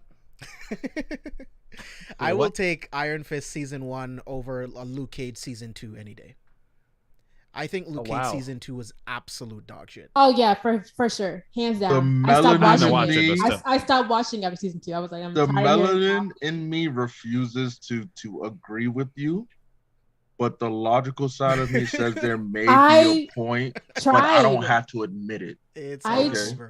Look, I was during my college. I was pro black. I was wearing Uncle necklace. I could not get through season 2. It was just too corny. It was doing too much dabbing and coffee. I was so tired of that damn word. I was like, oh my freaking God, just stop. Corny. Yeah. But Vash, let me get your thoughts on this so we can move on to Thunderbolts. I have worked with people that have worked on Daredevil season 1, 2, and 3, and just hearing their experience on the show. I've worked with the people that have done the camera work, photos, action scenes, and I've spoken in depth with them and how great it was. They have spoken very highly about Charlie Cox and everything. The one thing I'm excited for the show to finally be released is to know, once us, the audience, knows if this Netflix versus connected or not. Because I'm tired of all the marketing or all the news articles or all the news outlets saying that it's loosely based, reboot, there's its own universe. So I can't wait to finally have the open book closed. Okay, cool. This is an actual reboot. This was its own season, born again. That's what I'm waiting for. And to see any of our own version of character, Luke Cage, Jessica Jones, like we all have said it. Can't wait to see if they do come back or not. If they recast Iron Fist or not, whatever happens for his character. So that's the one thing I can't wait for to see wrap up for this show to finally come to air in 18 episodes. It's just awesome to finally get a full show. And if we're gonna get season 2, can't wait, because why not? Because you have to. And like I said at the beginning, Spider-Man, just please, can we just get them on screen as the superhero outfit and the At superhero some point. outfit of Daredevil? Just want to see both of them on screen, like we'll be getting this week with our girl She-Hulk. So I can't wait to see that. Spider-Man movie with Daredevil and Kingpin. That's what I want. Please, Yes, I want to see that. yes, yes. All right, so let's move on to Thunderbolts. Very excited for Thunderbolts. At D23, we got our first look at the roster for the Thunderbolts. It's going to be Yelena, Red Guardian, Bucky, Ghost, Taskmaster, U.S. Agent, and then we got Val. Someone who is noticeably missing is our boy Zemo. But John Campia actually brought this up on Twitter. There was some website that had Zemo in the URL. Yeah, I think he's still in the movie. Yeah, I definitely think that that he's going to end up running it. I don't think Val's gonna be around that long, if I'm being honest. I think Zemo's gonna come in and kind of take over. I will say the one person on this roster that I did not think was going to be on the roster was Red Guardian. I had Abomination in his place, and everyone else that's there, it's like, okay, yeah, these were the people that we expected to be on the team. So, Spicy, tossing it to you, what do you think about this roster, and what's your excitement level for Thunderbolts? So Abomination could very much still be potentially with Thunderbolts, because they were hinting at that in She-Hulk. He was like, he kept saying his 7 lovers or whatever. There's 7 up here, whatever. Like, so I was just like, this is a troll, but I really do feel he kept saying under a government organization when he's been in jail. So we're like, it's a Thunderbolt organization, but right now he's probably under wraps because of this trial. So, that's probably why he probably isn't in this film, but I think he's going to be part of it. But I'm excited. I love Taskmaster. I want to see her kind of revamped in the way that I wanted her, that didn't really deliver in Black Widow. So I'm kind of amplified for that. I love Ghost. Oh my freaking God. I love to see that Ghost is in this too. Love Yelena. I love, everyone else. But yeah, I'm excited. This is definitely a crew that we've been seeing be picked by Val and the series that we've been watching in movies and films. So I'm excited to see how this motley crew gets together and and wreaks havoc on the world to save people, save lives. But yeah. Yeah, we got 4 super soldiers, a widow and a half, and Ghost. It's kind of crazy. Chris, what's your thoughts on the roster? I think this was the most exciting news dropped at D23. I absolutely love everyone on this team. I can't wait to see Red Guardian interact with Yelena again. The dynamic in Black Widow was so much fun. I can't wait to see Bucky interact with U.S. Agent, because they have history as well. So there's going to be a lot of weird conflict within the team. And I was just thinking about this as we were talking. What if this movie is like a prison break film where they have to break Zemo out of prison? Because isn't he currently still in prison after Falcon and the Winter Soldier? He had his butler like do some things at the end of that show, but he himself was still in a prison cell. Yeah. So that could be part of the film, them having to break him out. And then things happen from there. But yeah, I mean, I love Julia Louis-Dreyfus. I've loved her since Seinfeld. So I was so excited to see her join the MCU. She's such a talented actress. This is going to be a really fun movie. And I just hope it's better than the original Suicide Squad film. Yeah, it definitely won't be hard. Won't be hard. My favorite member on this list is Ghost, 100%. Like, Ghost, it's going to be cool to see her like master her powers. Yeah, her powers are amazing. She's taking the only one with powers on that team. It's true. Yeah, outside of the super soldiers, but yeah, like she's gonna be awesome. It's giving Young Justice season 1, where it's like everyone's gonna be doing their own thing and just not cooperating whatsoever. Yeah. I also want to see Taskmaster get some actual fucking characterization. Yeah, you know what that'd I mean? be great. Because I mean, like, if I'm being honest, she fucking sucked in Black Widow, man. Like, she was not interesting, compelling at all. I'm like, you guys kind of ruined Taskmaster. Like, it was okay, but it wasn't good enough. So I'm hoping that this is a leap forward towards the Taskmaster that we actually know and love. But Abe, what's your excitement level for Thunderbolts, and what do you think of the roster? First of all, I love Zemo, so a prison break of Zemo sounds appropriate, to be honest, and exciting. But if I don't ever get any Zemo, I'm going to be upset. 2, I don't know why, but it's not necessarily Bucky and the U.S. agents interaction I'm looking forward to.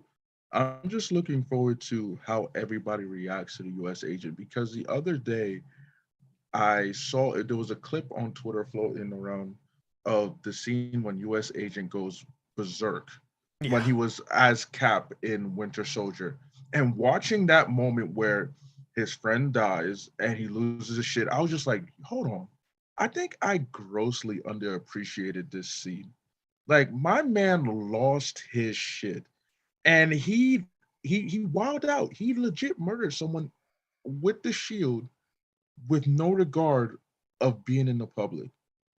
And then Thunderbolts was the roster for Thunderbolts was announced, and I just said, I I can't believe this, but I'm really looking forward to seeing U.S. Agent again. I'm really looking forward to seeing John Walker. I want to see how are you now? Where's your head at? Probably still a What little are bit you looking crazy. forward to? Yeah, but man, I can't wait. How will the others react to you? Because it's not like I fail to imagine that they won't have heard of what you've done.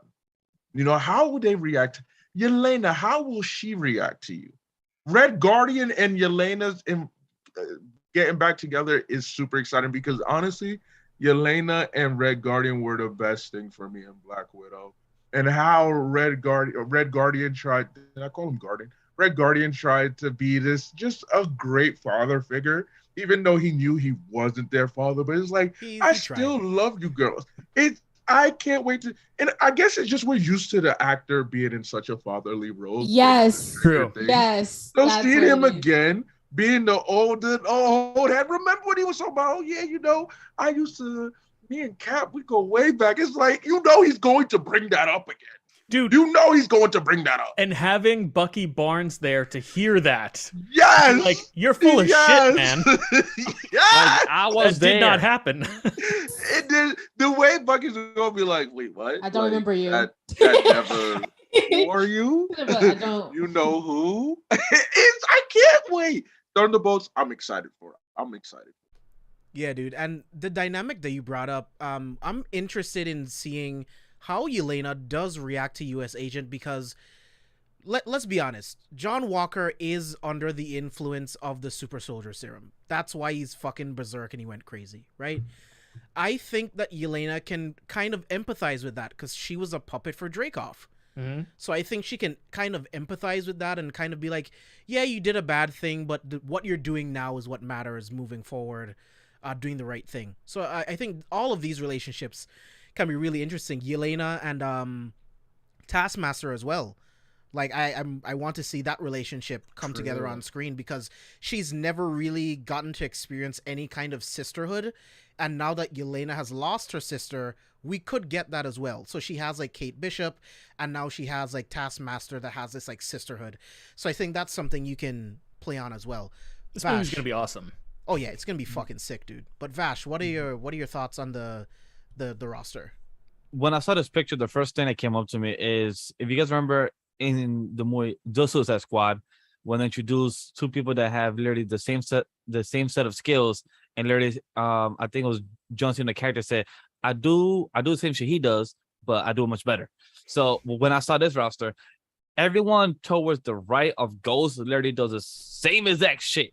They all have their own type of super soldier type of serum power, or they all have almost the same exact skills. So I'm like, the only difference is that they all have their own problems internally, and their dynamics are going to be so fucking different and toxic, which is going to be very interesting.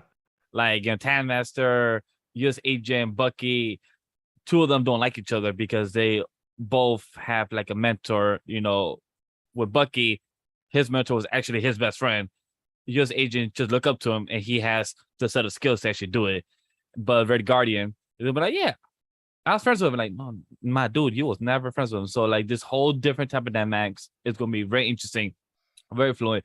But it's just gonna be very intriguing why it's gonna be called Thunderbolts with no type of Red Hulk, Abomination, like no type of actual Hulk person from the comics. But at the same time, we know this is the MCU. They are loosely, like very loosely threads based. It's like a wind of a blanket, like so loosely. At the end of the day, I'm excited for this. but it like many people said that this is the current roster. Who knows if this is the official roster by the time the film starts to begin, and by the time the end of the film, any of them could die, any of them could be added. Who knows? So at the end of the day, it's like this is the current thing they're trying to promote for us. Who knows at the end of the day if this is all true? So I'm very excited for this because we know Marvel / MCU likes to lie to us and then switch it up at the end of the film, like they've done in some trailers.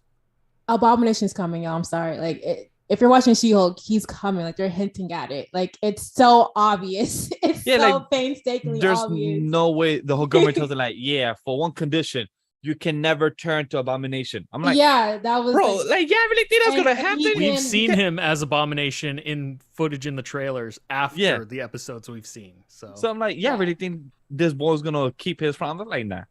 Yeah, no. What if the prison breaks for Abomination?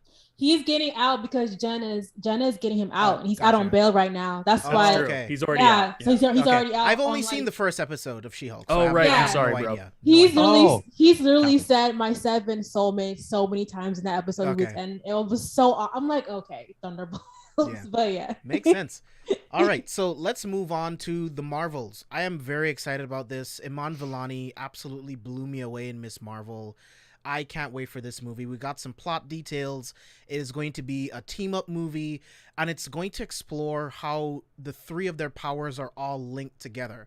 I thought this was really, really cool. Whenever each of them use their individual powers, they end up swapping places with another one of them. So I think that's really, really cool going into the film, them switching places. And again, it being a team-up movie. There were some leaks that came out that also said that we're going to explore Carol Danvers being a villain to the Kree on Hala. I think that's going to be really interesting because she's seen as this icon, this hero all across the planet, but she's seen as a villain here. And then on top of that, we'll get the dynamic between her and Monica, like, hey, where the fuck were you this whole time? Like, my mom had cancer, she fucking died, where have you been? So Carol's going to be going through it in this. Also kind of like realizing that she's a mentor to Miss Marvel as well and managing that. So there's going to be really cool dynamics between these characters. I think Nia DaCosta directing this is brilliant. She did an incredible job with the Candyman remake. I think it's leagues better than the original. I gave that movie 5 out of 5. It's fucking incredible. I'm so excited for her to be directing this. So Spicy, starting with you, hit me with your excitement level for the Marvels. I love it. I was when I heard they're making the Marvels, I was intrigued with how they're going to bring all 3 characters together, and this was perfect. Very Freaky Friday. I love it. Walk a mile in my shoes, great. But like you said about having Carol go through both a leadership role, a mentorship role for both Monica and Kamala, but one with a deeper history, one with a completely new character. You're like, what the hell? Like, what's going on? And how their powers interlock together. I'm really excited. I love Monica Rambeau, and I'm excited to see how, because they're saying leaks where, like, I guess Monica and Carol switch. So now Monica's on the Kree, so she's going to be exploring kind of like Carol, which in the comics we all know Monica is actually the first original Captain Marvel. So it's going to be interesting to see how they put her character in that light, as well as now Kamala's on the sword ship. All of that crazy stuff going on.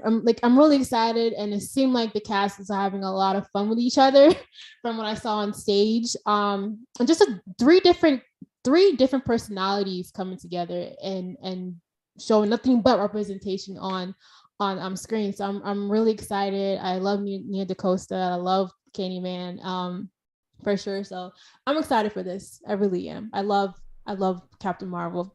Probably by popular belief. I did enjoy the film, had quarrels with it, but I did enjoy the character, but I love Monica Rambeau, Photon, all of that. So I'm excited.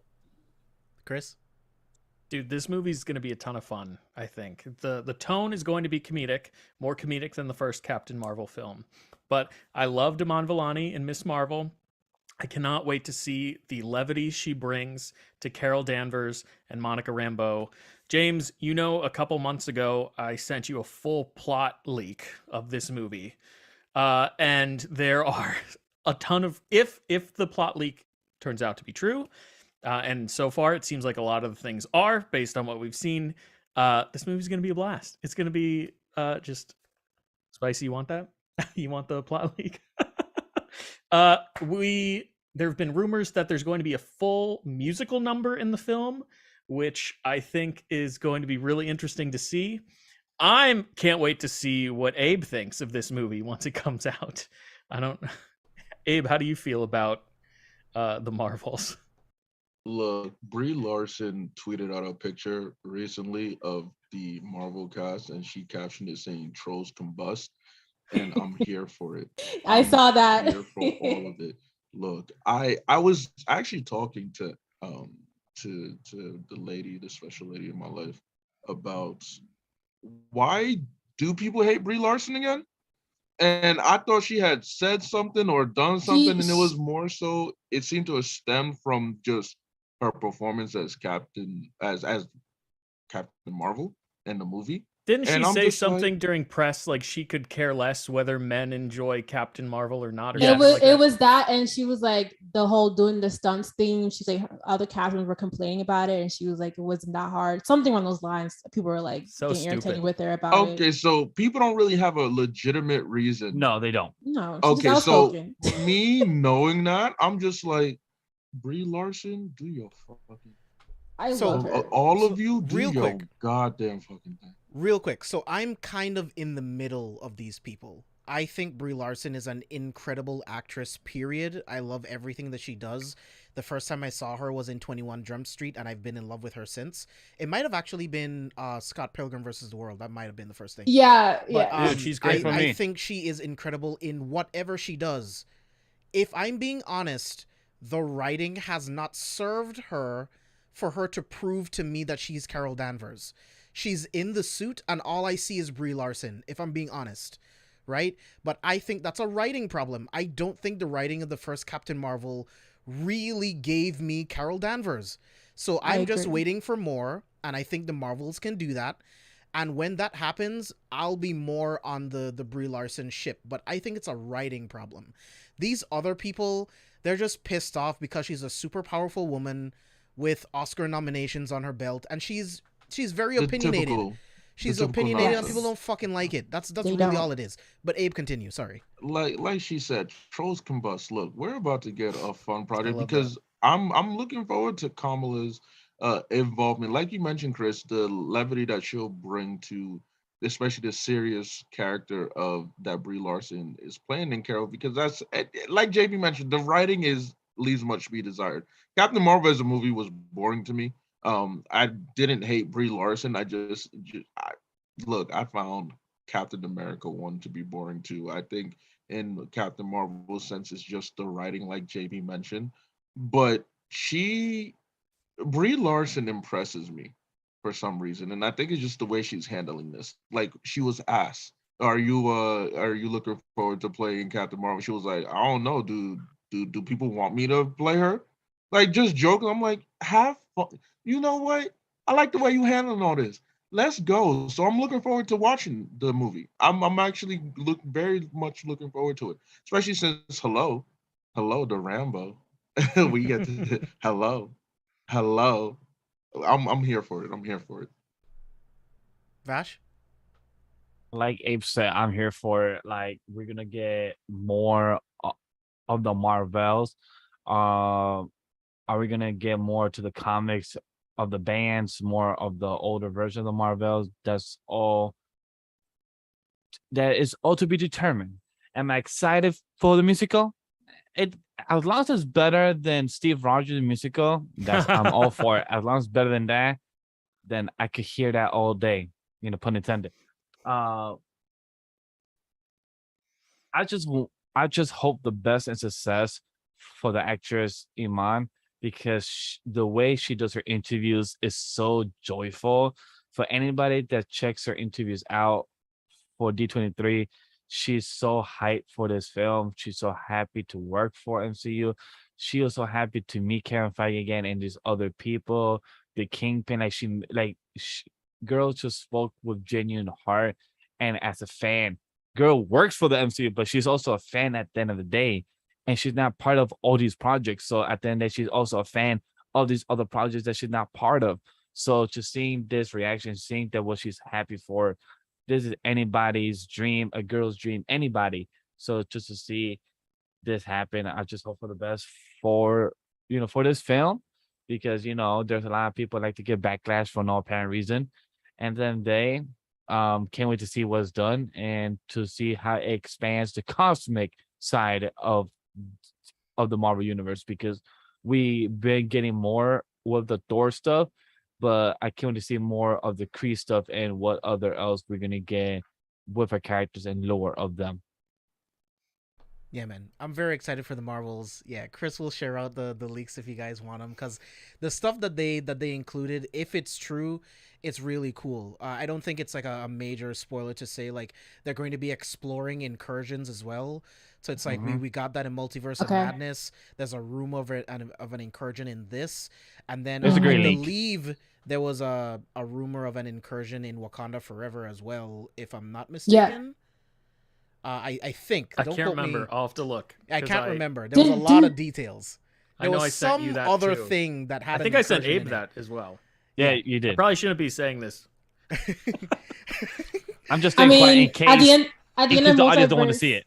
at the end of Multiverse Madness, I mean, hello, we get what's her name? She's like, there's incursion, so it's like it makes Right. sense. Yeah, but they're definitely going to be exploring that and how like we're going through a lot of stuff in this multiverse saga, which is why I don't really understand what people are talking about with like Phase 4 and like it not having a direction and all that crap. But anyways, one of the next projects, the final thing that we're going to be talking about tonight, that's going to be capping off the MCU Phase 4, Black Panther: Wakanda Forever.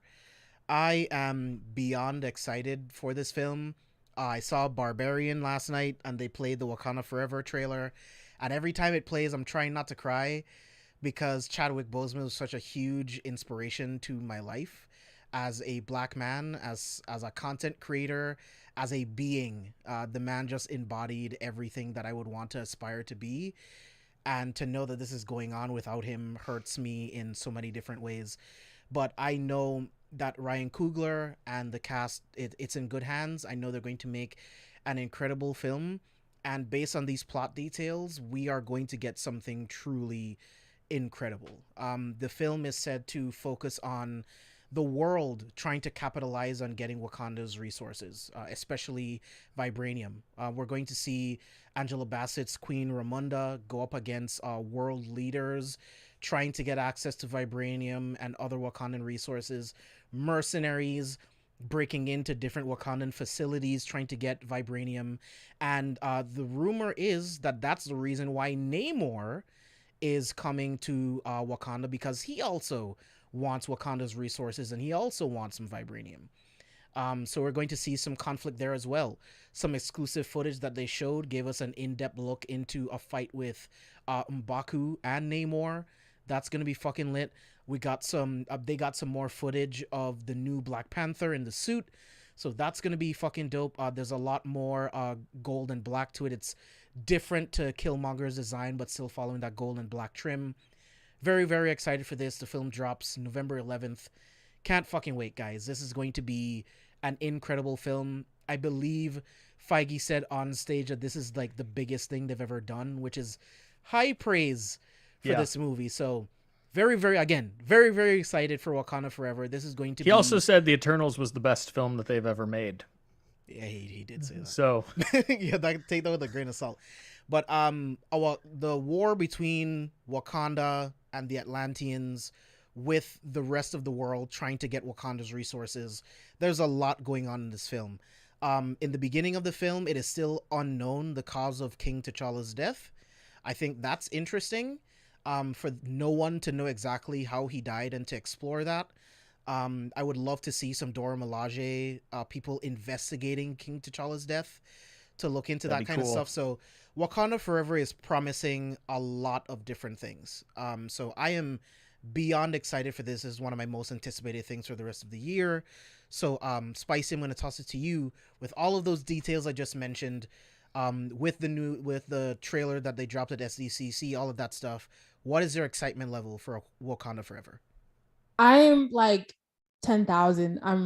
There's so many things that I feel like Marvel introduced in just this film alone, and I mean, I guess is the most they've ever done. So I mean, yes. I'm excited for Anika to come with Michelle Coella. They announced that she's playing Anika from in the comics.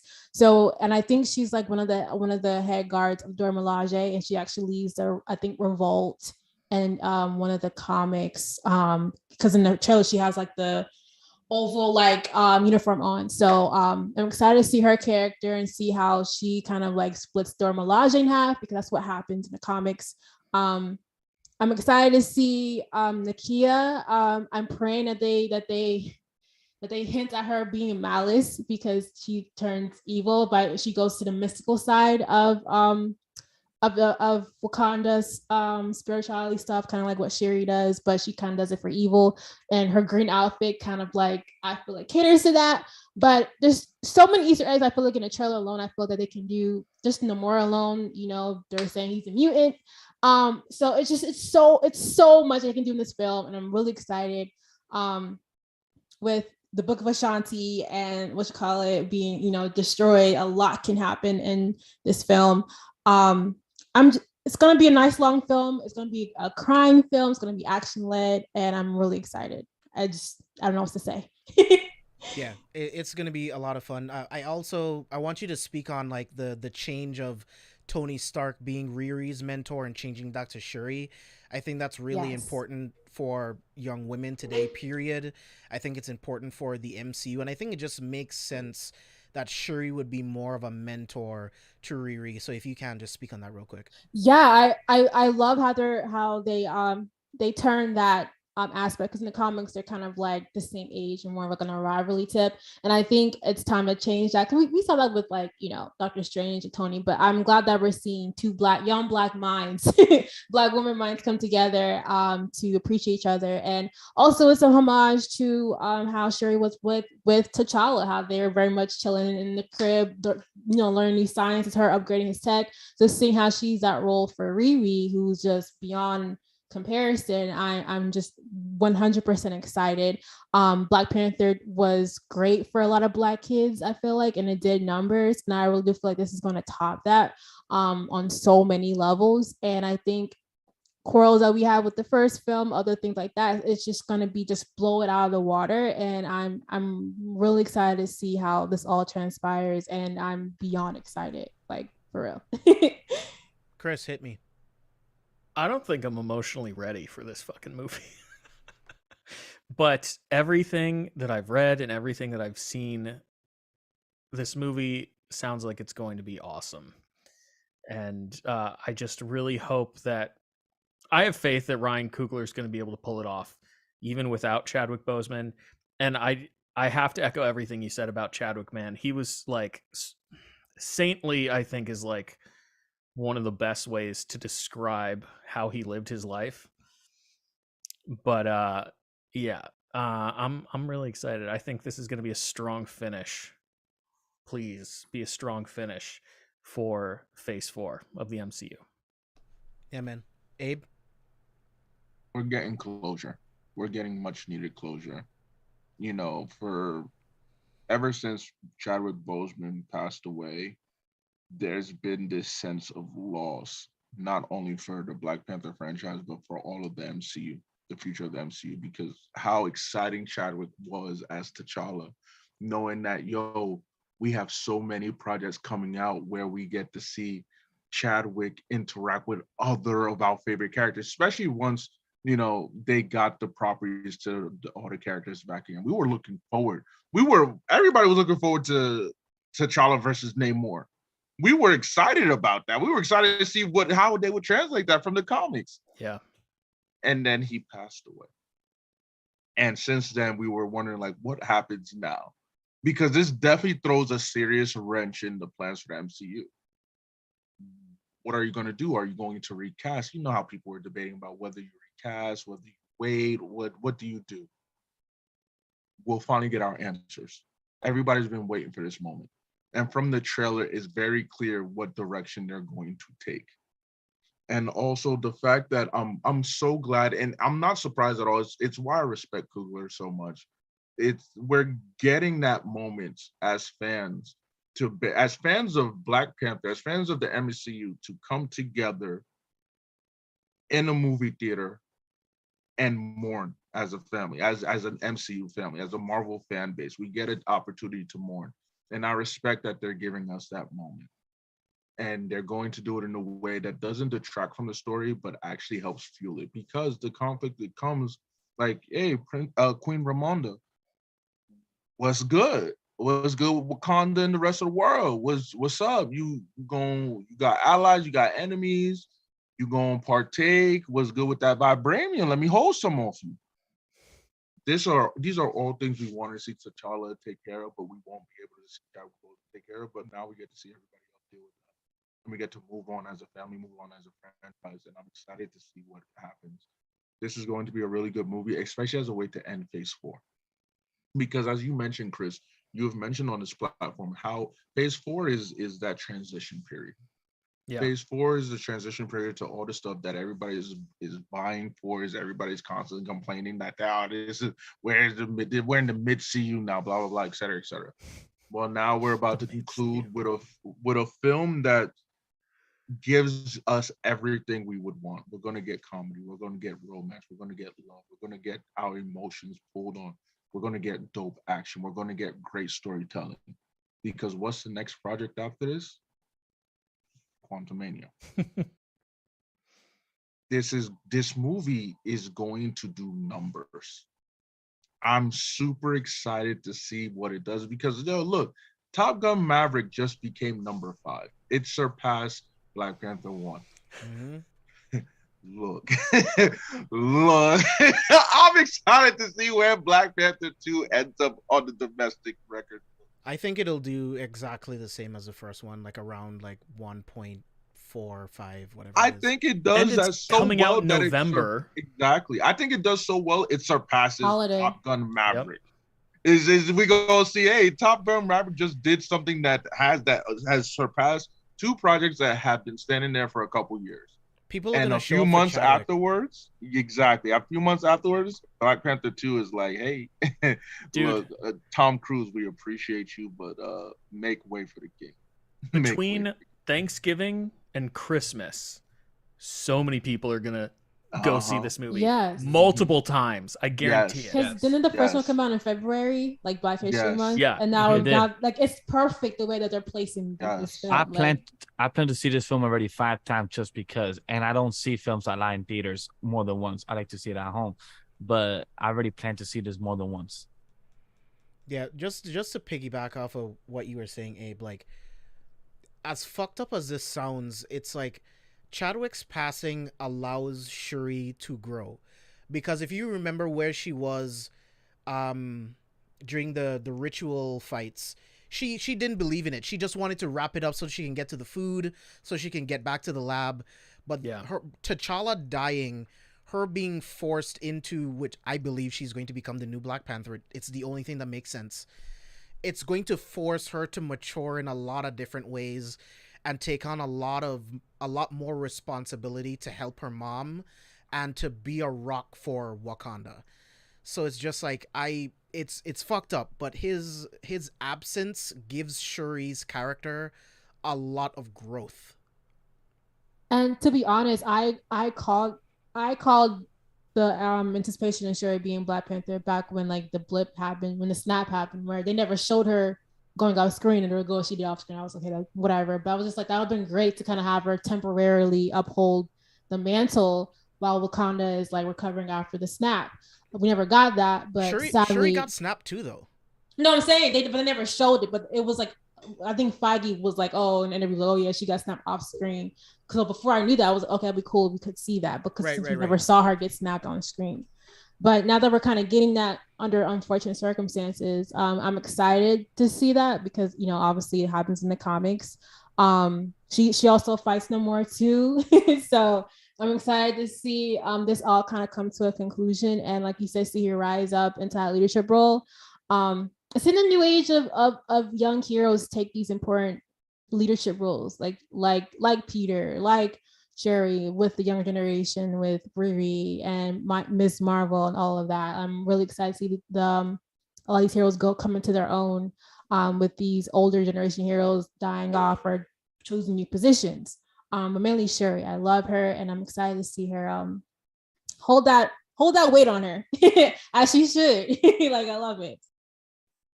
Vash, what's your thoughts on Wakanda Forever? What's your excitement level? I'm excited for it because I was one of the earliest people that saw the film when it first came out, Black Panther, many years ago, and I met Ryan Coogler, Chadwick Boseman, and the cast of Black Panther. And until this day, I'm still trying to find my pictures where I've taken with them. And I don't want to say it's lost forever because I still want to try to find it if it's my old Facebook, old accounts, old phones, who the hell knows. But this film is gonna make anybody who's a fan of Chadwick, who's a fan of Black Panther, who's a fan of the MCU, anything involving Chadwick, you will get emotional in this film. And like Chris said, like people will see this film multiple times once it comes out to the holiday, and then this film is still out in the following year in January, where it's a slow season. That film will still make more money. So this film will be making money probably until Ant-Man 3 comes out. So that's until February. So it will just go around full circle at the end of the day. So this film brings a lot of emotional baggage, which is not a bad thing, which is a great thing for it, because for that trailer, the score, the music, and the lines of even when the actress of who plays his mom says that I've lost everything, my whole family. You have taken away a lot of things from me. I'm the queen now. It's like all those things just gets more impactful the more you hear it, and the more like it speaks in a fourth wall without speaking in a fourth wall breaking. It's like shit. And it just makes you wonder, like, for the past 3-4 years since it has happened, people wonder, where are we gonna be? The window's getting closer. So it's about to be shut for us to finally find out and for us to kind of move forward, because this is the last property of his that before of his passing, for us to know where the story ends, and then from there where the story is going to begin. So I'm very excited for this film. I know all of us is going to be very emotional once we start to try to review this film. So it's going to be very hype and saddened for anybody, content creators that have any type of connection for this character and for this actor, because this film and this actor is very important for a lot of people in the Black community, but also in the people of color community. So I can't wait to see what it brings. Yeah, dude. I saw Black Panther 8 times in theaters. I could not get enough of it. It's just, again, right? You don't get a lot of huge casts of all Black people. It's usually fucking slavery movies or like some old war movie where it's like, oh, you fucking niggers want to get free? Fight on the front lines. You know what I mean? So it's just like, that's usually the only time you get a full Black cast. And this was the first time we got this epic film, huge budget, all Black cast about a Black royal family, a bulletproof Black king who is king and warrior of his nation, the greatest nation on the planet. There's just something about that was just so powerful for a lot of different people. Like Vash was saying, it's not just about Black people. It's just about empowerment for people, fucking period. Like, Black Panther was a wave of empowerment for people and representation in general. So I can't wait to see this. I will cry multiple times in this movie, and it just is what it is. I'm just going to let the tears fly because I just can't. When I think about Chadwick, I want to cry. Again, he's this huge inspiration for me as a human being. So it's just like, he is very missed, and I can't wait to see this film and how Coogler and the cast decide to honor him. We're not going to really go around on this because there was no news, but there was no Fantastic Four news. There was no casting news for Fantastic Four. They officially announced that Matt Shakman's going to be directing. Oh, which wow. was in the trades 2 weeks prior. So It's Yo, just like, I'm the well, only thanks, one that's Feige. happy no news came out because everyone was hoping for some news, and once no news dropped out, like, good, good, So we got a good. Like, date. just don't come out news until next year. No rush. Because I'm like, what's the need for it right now at the moment? Like, we I mean, need I just current want to stuff. know the cast, bro. We found out Mahershala Ex- Ali was Blade like 2.5 fucking years ago. We knew exactly. who The Rock was for Black Adam 9 years before this film came out. True. Exactly. So why couldn't we We get gotta. just the casting? I'm not. You Yeah. don't have to give me the whole cast.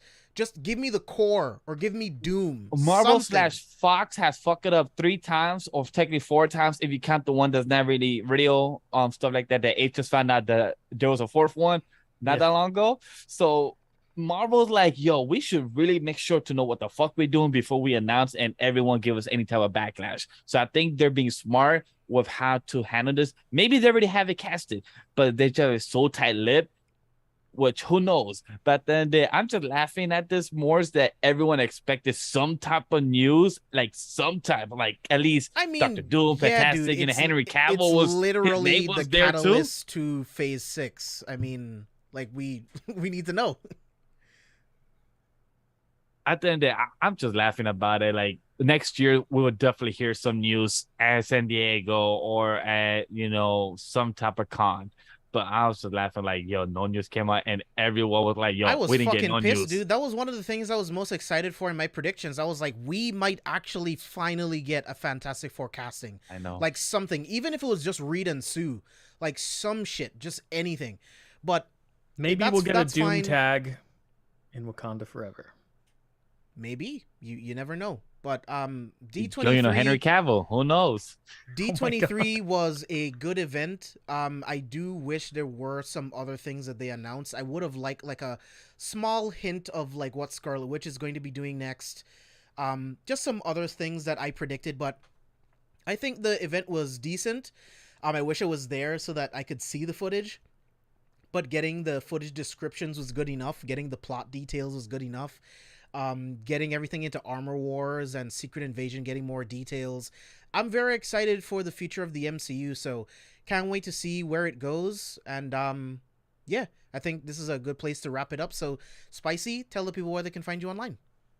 Hey guys, what's up? Your girl SpicyLady. You can find me on Instagram at SpicyLady Entertainment, TikTok SpicyLady Entertainment, YouTube SpicyLady Talks. What else? Twitch, SpicyLady Gaming. I stream Tuesday, Wednesday, Thursdays, and Fridays at around 5 p.m. And I'm trying to think what else. Yeah, just check the link in my bio on Twitter, SpicyLady ENT, for all of my other content and stuff like that. And yeah. Yeah, look forward to more C4S Spicy ENT collabs. You'll see. Yes. Yes. Chris, tell the people where they can find you online.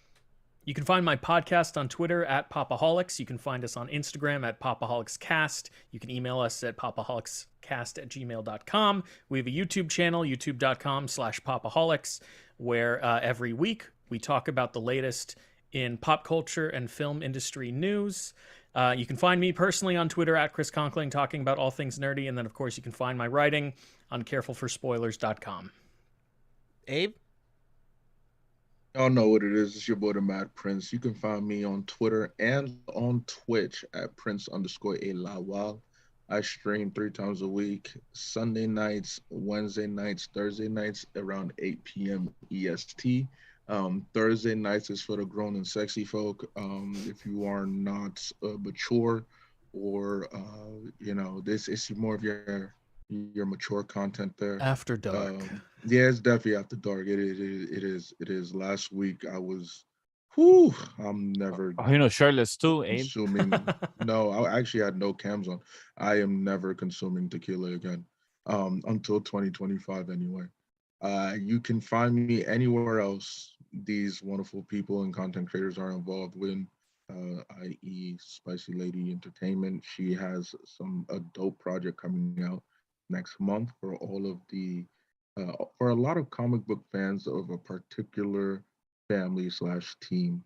I'll be here for Careful for Spoilers, obviously, especially with Halloween right around the corner. Me and JB gonna have some good stuff planned for y'all, just like last year. For all my horror fans, all my horror lovers, definitely check out Popaholics and everything they're involved in. Check out the SSAW family of podcasts, especially Cover Zero for all my football fans. It is football time. If you're into baseball, check out Diamond Talk.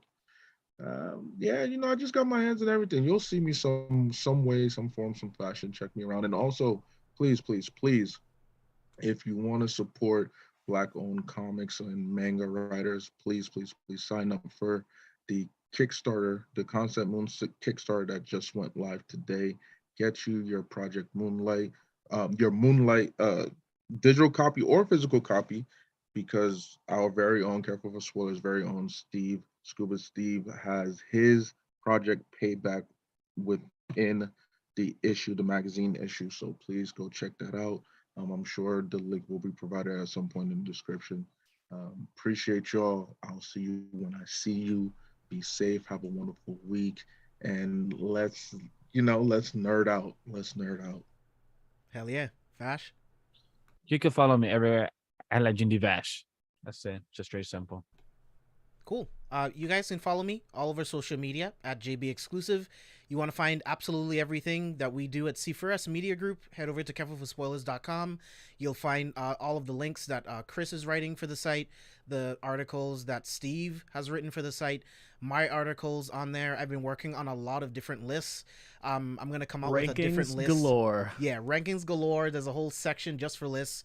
Also, I just did an Alien movies ranking, worst to best. Also did a Terminator ranking. I was having some fun, and I did a timeline of the entire first Alien on home release, from fucking VHS Laserdisc all the way up to 4K Blu-ray. That was a lot of fun to do research and put together. There are full recap articles with all the plot details that we discussed today. Like I mentioned, the Disney and Marvel Game Showcase recap is up on the website right now. The Marvel and Lucasfilm panel recap, all on the website right now. You get all the images, again, plot details, release dates, all up there. Do movie reviews on there as well. My Barbarian review is up on the website right now, as well as my Nope review and Orphan First Kill. So we got a lot of shit for you guys. Subscribe to You Gotta See This and the Recast Cast. Those guys are putting in work weekly, giving you guys like 2 episodes a week. So make sure you guys follow Brad and Blake on Twitter as well. Follow all of these amazing creators here. Like, I get motivated to continue making content because I get to talk and work with these amazing people. So continue to support them, support us. You guys will see us next for the She-Hulk finale review in a couple weeks, so stay tuned for that. Hopefully I can get Squid Game. Spicy back for that as well. What do you say? And how about the Squid Game? Yes, and we're all well, that's not Villains. We're gonna do that. That's technically separate from Villains. We're gonna do a separate review for that. But the next Villains episode will be the She-Hulk review, so that's gonna be a lot of fun. But guys, thank you so much for hanging out in chat. I'm going to be making a solo video, just kind of going more in depth into the changes into the channel and the changes for Villains and why I decided to make those changes. I owe you guys that video, so I'm going to make a separate video for that. But yeah, thanks again for hanging out. Thanks for being here. And until the next one, see ya.